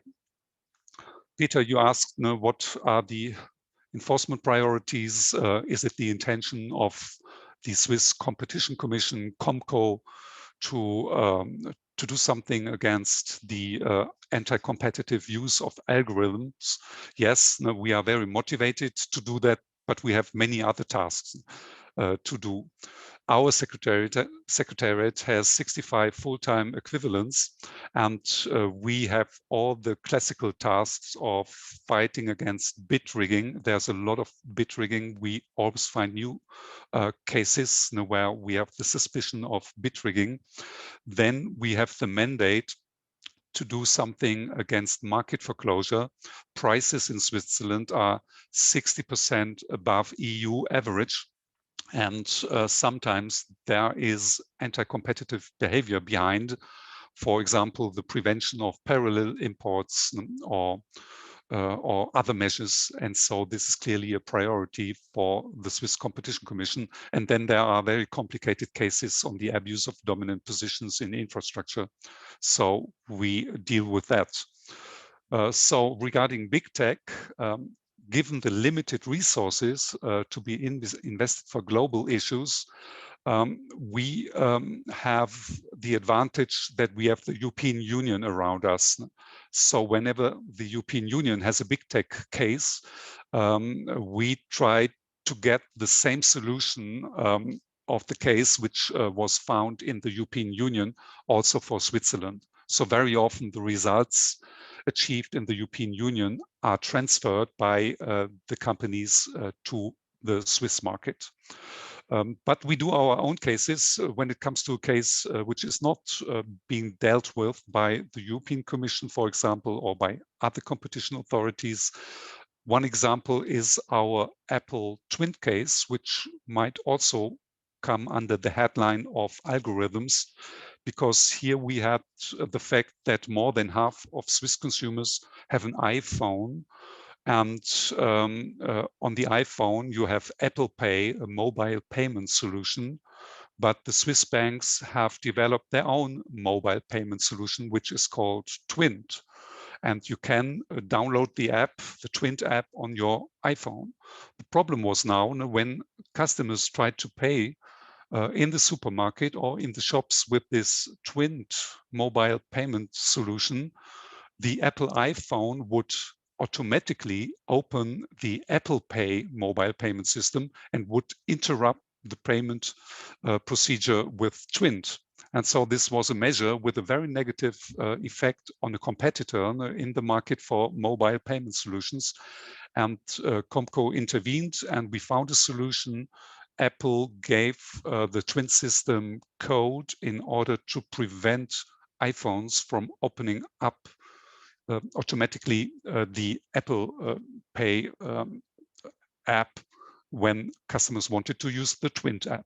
So this was a quite successful intervention into some of these complicated technological events. The Swiss Competition Commission has a core group on digitization. We have representatives of Comco's sector units in this group, but it's a group only of 4 or 5 people having part-time assignments. And I think everybody was very much impressed when Kate mentioned that the data unit of the CMA has 35 data scientists, engineers, behavioral scientists. I mean, we would love to have that, but we do not have that.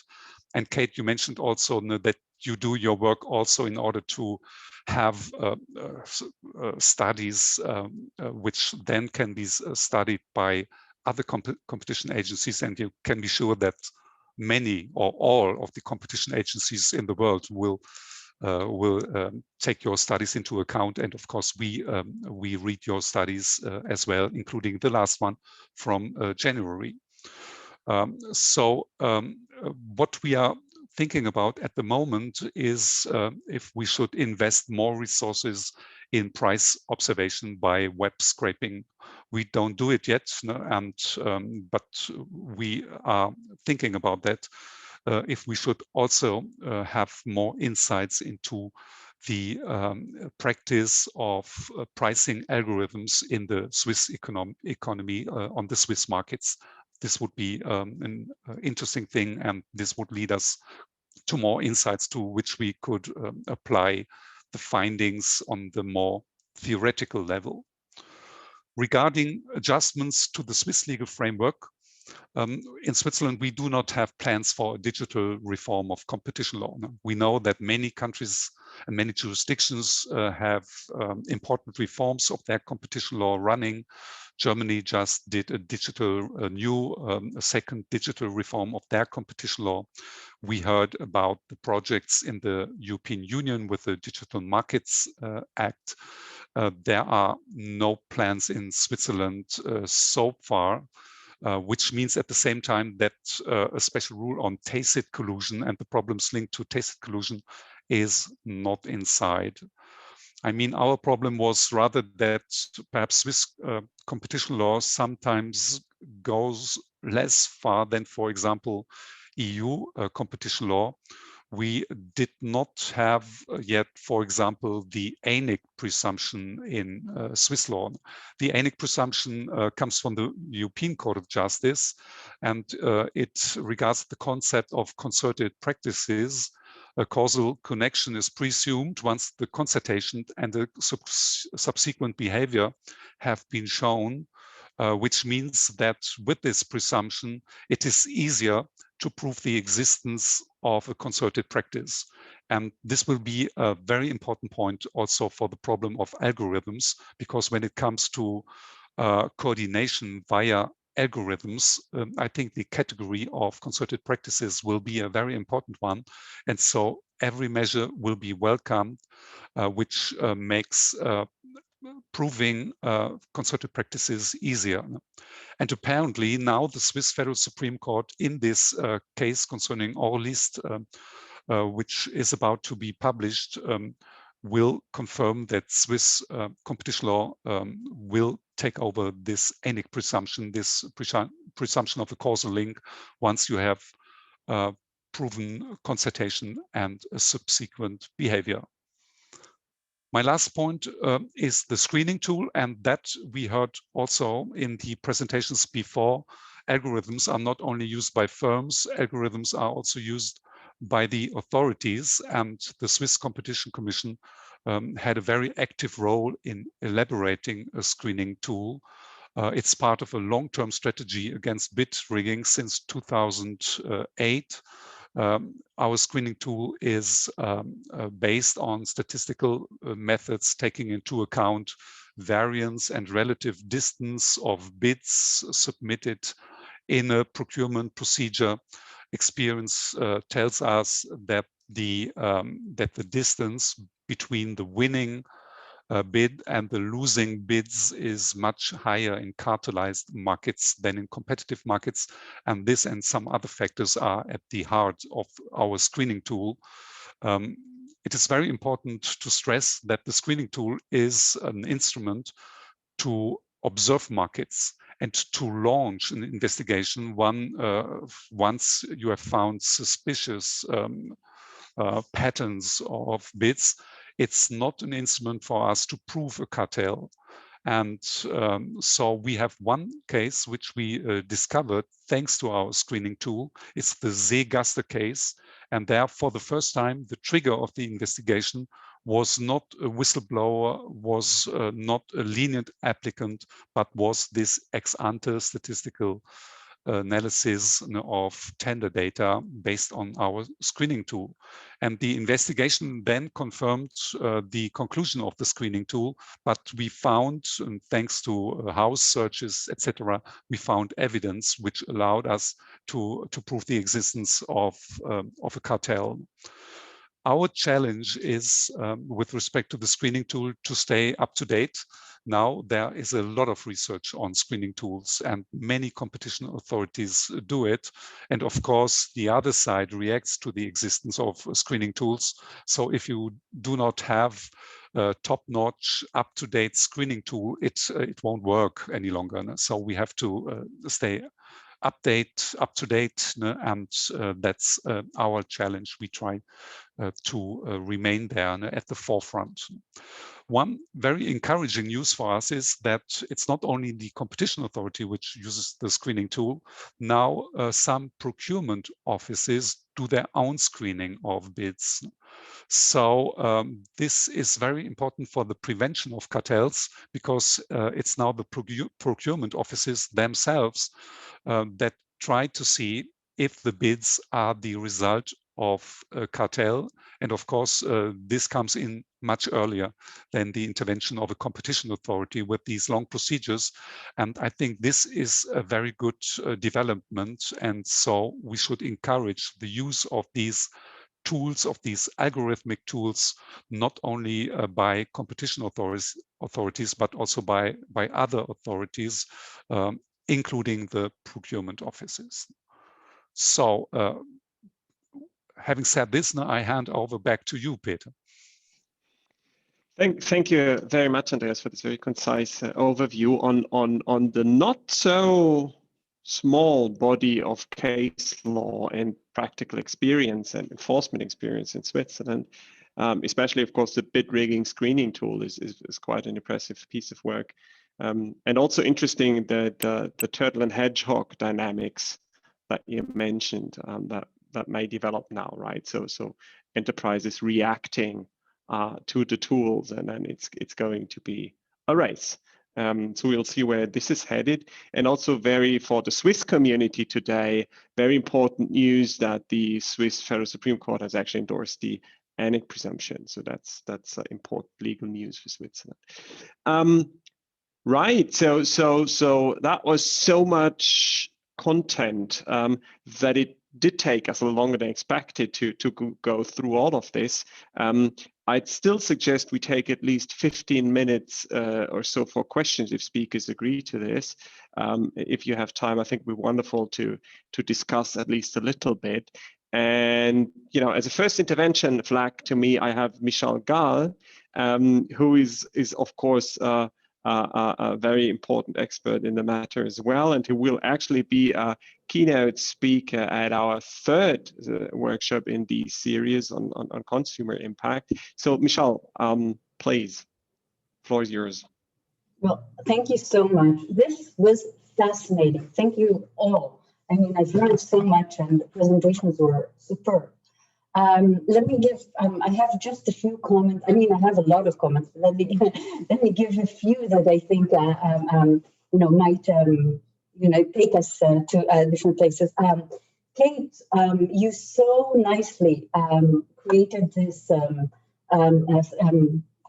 different, you specified the different effects of algorithms. Let me add another layer to that. And that's the layer where you, because what you focused on is the use of the algorithms by the designer or the user. But there's another layer that you might want to think about. This is the abuse of the algorithm by others, what we call market power parasites. And I actually have, one of my doctorate students has written together with me a wonderful paper. I mean, it's her work. That I assisted in, but I think that adds, because it's not only the abuse that comes from the user, it might come from a third party, a very small third party. Let's say that I do something and I change Google's ranking. Okay, I actually tweak the algorithm. Then I change the results in the market. Then it comes from it doesn't come from the designer of the algorithm. A second point is I think that at least part of the work, if we're looking at remedies, I think that the idea of facilitating practices can do. It cannot take us all the way. We need to work more on new remedies. With regard to placements on websites and the behavioral analysis on how consumers operate and why they choose something, I think that something that we can think about in this regard is the assumptions that consumers make with regard to rankings by these algorithms, because they actually assume that what they see is good for them. Okay, we see there are studies that have shown that this is what consumers think. And if this is true, maybe digital literacy is part of the solution. Maybe algorithms that rank the rankers can assist here. Maybe more information about what are the elements of the ranking. And some of these are things that the competition authorities can assist with. And finally, a fourth point, and this is something I'm thinking about, and I'm just, I'm starting to write a paper about that. I'm just throwing at you. I would love to hear your ideas about that. This is with regard to the assumptions that we make in some of our competition tools and how they might be changed by algorithms and what we already know that algorithms do. So let me give you an example. Merger review is based on, a lot of it is based on concentration levels. This is a merger from 3 to 2, or this is a merger from 5 to 4, and otherwise we don't touch it. Okay, but what happens if we know that by using pricing algorithms, many more firms can then coordinate? What does that do to our analysis of joint ventures and to merge? So thank you. Really, this was fascinating. Thank you so much. Okay, merger review. Antonio, would you want to have a first go? Do we need new aspects to take into consideration regarding merger review? Yeah, no, I was going to react to Michal because it reminded me of a discussion we had, and actually in Paris. Maybe Michal, you remember about this sort of responses to the risk of tacit collusion. Can you prevent it rather than having to deal with it without having the tools, since competition law does not cover tacit collusion? And one of the discussion was precisely, I think, along the lines of what Michal was saying, should we change the threshold of alert for mergers to prevent coordinated effects? So if widespread use of pricing algorithms leads or potentially can lead to a higher risk of tacit collusion, maybe competition authorities should start looking at mergers, not only 3-2 or 2-2, or merge to monopoly, but should maybe start opening phase 2 for 5-4 or 6-5. So it is an interesting issue how you can deal with this difficult question of algorithmic tacit collusion and actually trying to prevent it rather than having to deal it directly head on because of the difficulties with that.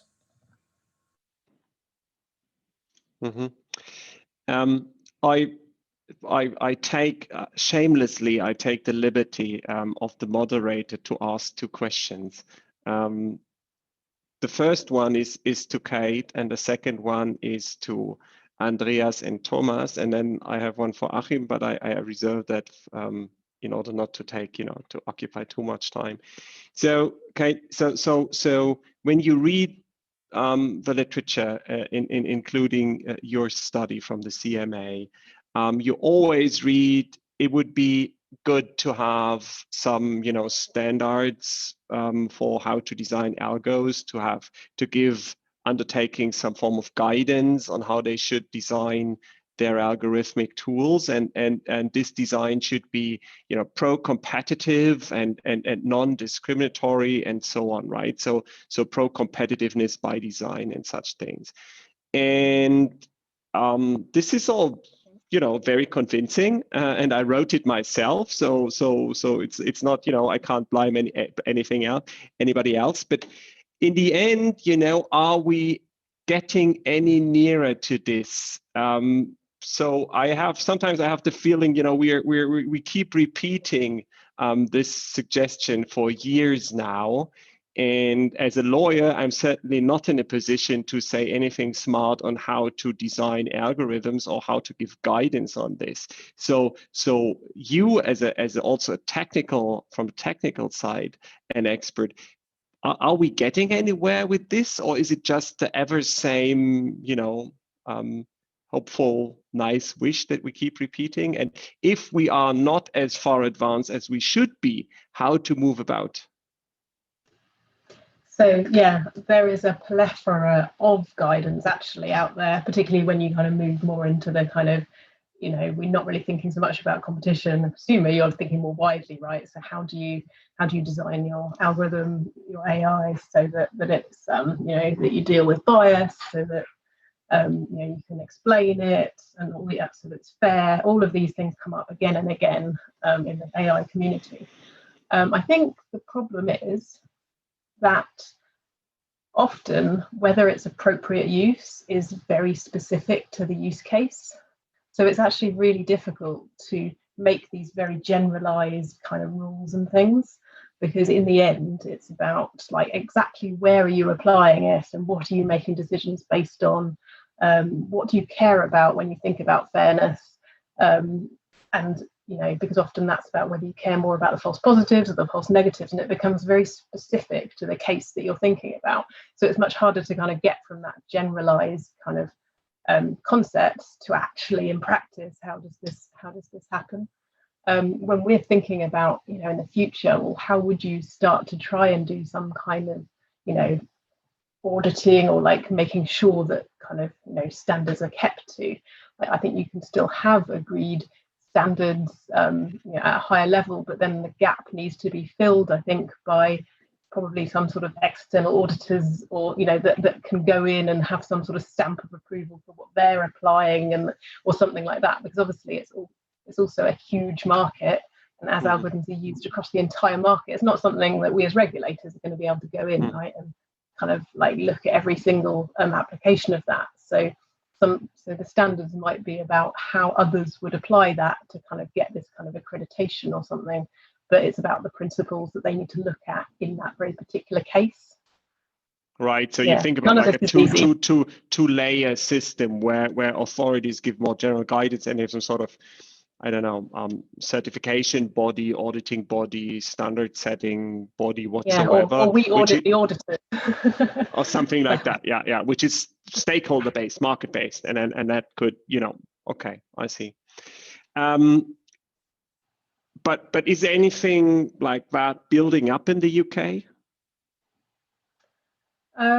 I think there are numerous attempts at building up those kind of guidelines and standards. I think it's about whether this becomes mandatory. I mean, it comes back right to the EU kind of case, making kind of AI something a little bit more like GDPR, how and rules and stuff, which I think is going to be really interesting to see, because again, I think with all that, it's very difficult to put in these hard rules in this area. It's probably, I think it's a lot harder than in kind of data protection.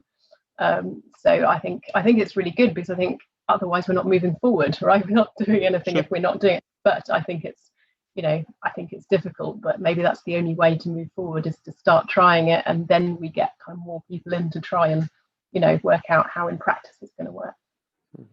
Very interesting. So maybe we can check back on that next year at the Vico premises in Bern at our on-site workshop and see where we got with that.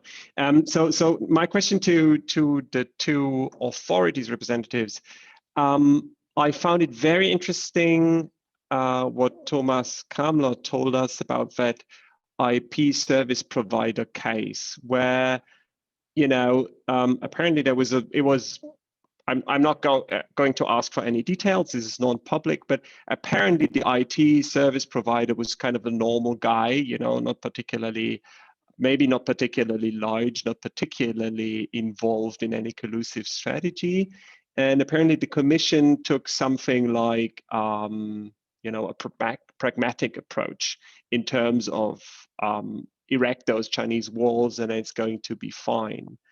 That brought to my mind a statement with which you, Andreas, have been cited in NZ-CART 2020 from a conference, where you apparently stated that some sort of pragmatic approach with regard to algorithmic market activity was necessary, that you can't regulate everything, that you cannot be too demanding when it comes to such algorithmic activity. And then what the authors of that conference report made out of this is that, they were speculating whether authorities were ready to relax their standards a bit when it comes to kind of, as I understood it, everyday algorithmic activity. And that again triggered a remembrance. I then recalled a passage from the Bundeskartellamt Autorité de la Concurrence report on algos and competition, which I found quite harsh.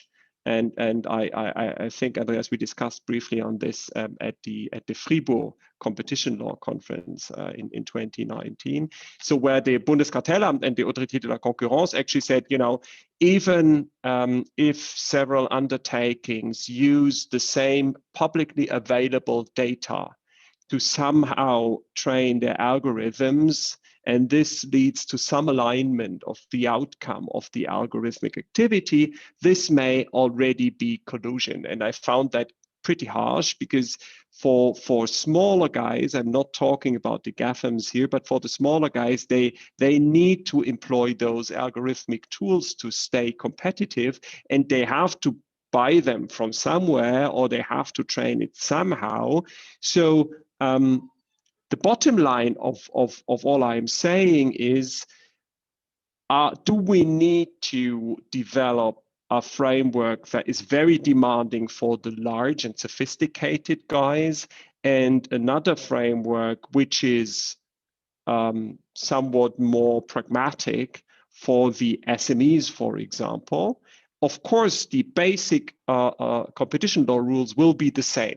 But when it comes to the case-by-case application of them, do we need to have some flexibility, some understanding for the realities of the smaller guys, which also have to use those tools. What is your take on that? And do you in particular think that this very rigid line from the two national authorities in France and Germany is the right, way forward? I do not want to go. That was a long question, sorry, but who wants to go first? Please, Thomas, go ahead. Okay, I'll give it a shot. I think the rule of thumb must be that what is prohibited offline is also prohibited online. That we can't introduce discriminations or a special regime or special legal framework for the online world, and that needs to be the first principle. And then as to your suggestion, I think what one can work with or probably could reflect upon, and their case law is more supportive in the EU, that not all of these behaviors actually might be by object restrictions, as we call them. Because if you look at the recent case law of our courts, they become more and more strict on what can actually fall into the by object box. If you look at Budapest Bank, for instance, or UK generics, and these cases from the ECJ, the by object box needs to be very much based on, and there I come back to my first principle, so that we can actually establish by means of a practice that is well known, or at least where the evidence is very strong that this is harmful to competition.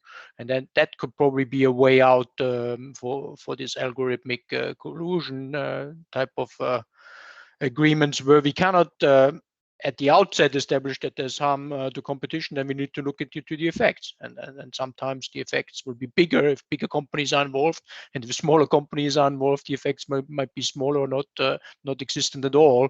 And that could probably be the way out of the issue that you mentioned. You just look at the effects in specific cases, and then you determine whether this has an anti-competitive effect or not. Therefore, you can distinguish on that basis. Interesting. Andreas? I mean, what I liked very much in the French and German report on algorithms was this clear distinction between cooperation on the code level and on the data level. And there you face different problems. I mean, restrictive agreements on the code level, you can have it very easily, even between small companies. You can use these functions like the ignore list in publicly available pricing, price fixing, price matching software, where you say that you will be cheaper than any competitor except your cartel partner. And so you use some of these functions, and if it's based on an agreement between these two companies, very easy forms of coordination at the code level may amount to an illegal cartel. So I would be very strict on that. And on the data level, I mean, the essence of the report is to say, if it comes to the exchange of data, we should apply the general rule on exchange of information.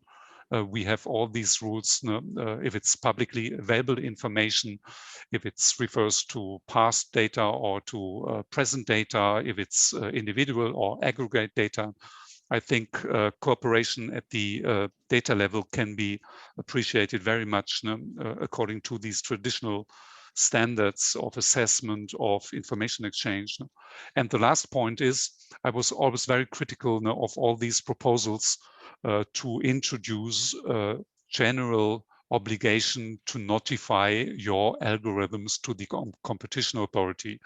There have been such proposals. In German, it's a TÜV for algorithms. So the competition authorities, according to these proposals, are supposed to control algorithms as to their compatibility with competition law. I mean, this is not feasible for a competition authority, at least not for our competition authority. I cannot speak for the other ones. I wouldn't opt for that. But I am very much in favor of a duty of companies using pricing algorithms a duty to observe the behavior of their algorithms, which means that they should observe the market and exactly see what the strategy of their black box is with respect to prices of competitors. And if there is any hint of suspicious behavior, of coordination which goes beyond tacit collusion, that there is a duty to have a closer look at the functioning of their algorithm and to fix that if it amounts to price fixing, to voluntary price fixing with the machines of the competitor.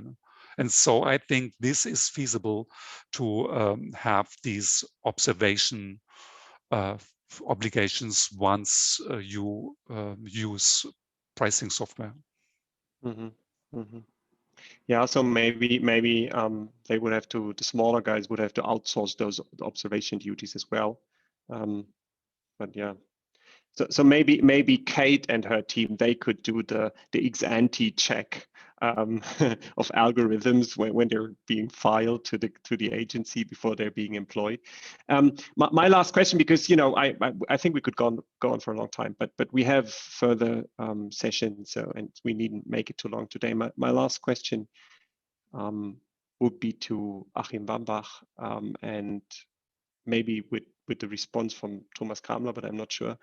So looking at the DMA, when I heard you speaking so convincingly about educating consumers and thereby empowering markets to self-heal in a certain way, I was thinking once more about whether the DMA may be a wasted chance in terms of algorithmic market activity. When you skim through the DMA DSA package, you don't really see very much on algorithm and competition and so on.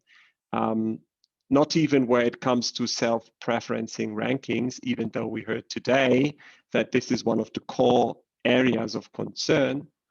But the DMA, is largely silent on the interface to the application of competition law to algorithmic practices.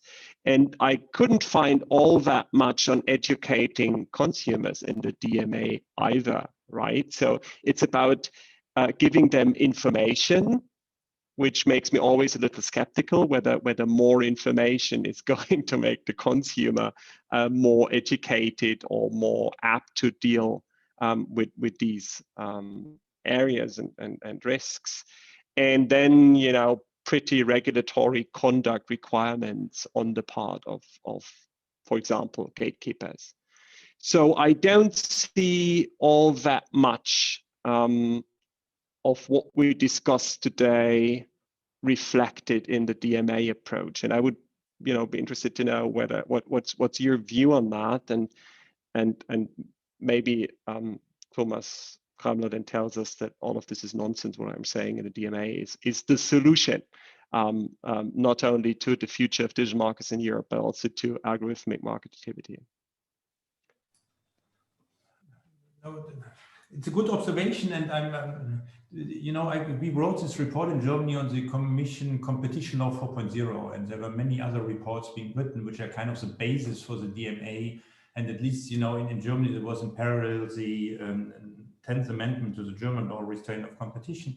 And one thing, we never discussed algorithms in this context, yeah, the potential harm of algorithms, and also the other reports are not so strong on that one. And one reason is, and I would like to stress, is that, with the DMA and, at least with our report, I can't say what Brussels were doing, yeah, but with our report is, with the big platform companies, that's new economics. So platform economics is different from regular economics, and the use of data and scale effects to data. Sure, we have scale effects, but they are much more prevalent in the data economics. And also these kind of digital ecosystems, how you leverage market power across markets. That's new economics, or at least it's new. It has been there before, but not in this relevant scale. Yeah, so it has scaled up. Yeah. with algorithms, that's my first slide in a way, you know, if algorithm means firms becoming smarter, you know, that's not new economics. It's the same economics, you know, and if you know, we think about tacit collusion, but tacit collusion, it's a big issue, yeah, but it's still smart firms acting, yeah. And so what you need is a new economics, I would say, you know, I'm just talking for economics here, yeah, a new economics, you know, why pricing and pricing algorithm and having a targeted pricing, you know, where that creates new harm. And then we need new rules for behavioral economics, yeah. And so far, the whole debate coming up to DMA is, you know, it's not a behavioral debate, yeah. It's a harm which platforms are doing, which platforms with network effects are doing. It's not behavioral networks effect. These are real network effects, yeah? And I think so. My take is that we need to get a better understanding of the new economics by algorithms and in particular of specific pricing, and then it can come up. But so far we don't have it, yeah? So it would have been kind of too early. Yeah? Okay. So, okay. Thomas, would you want to have last word defending the DMA, or do you agree?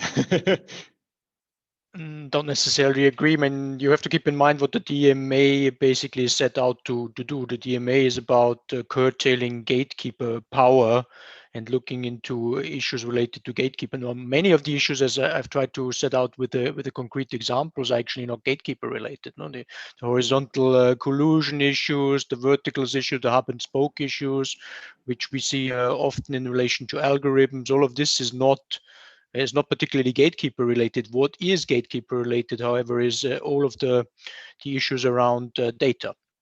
And there you find some consumer-facing obligations in the DSA. You know, in the DMA, there's Article 5A, if I'm not mistaken, about the combination of data, which beefs up a bit the GDPR.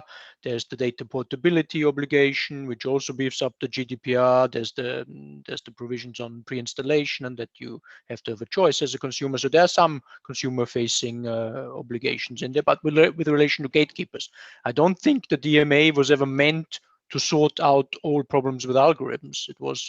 It is meant to sort out some specific problems with gatekeepers in specific market situations. So probably it's for the next regulation that that will come. No, and not for this yeah. one.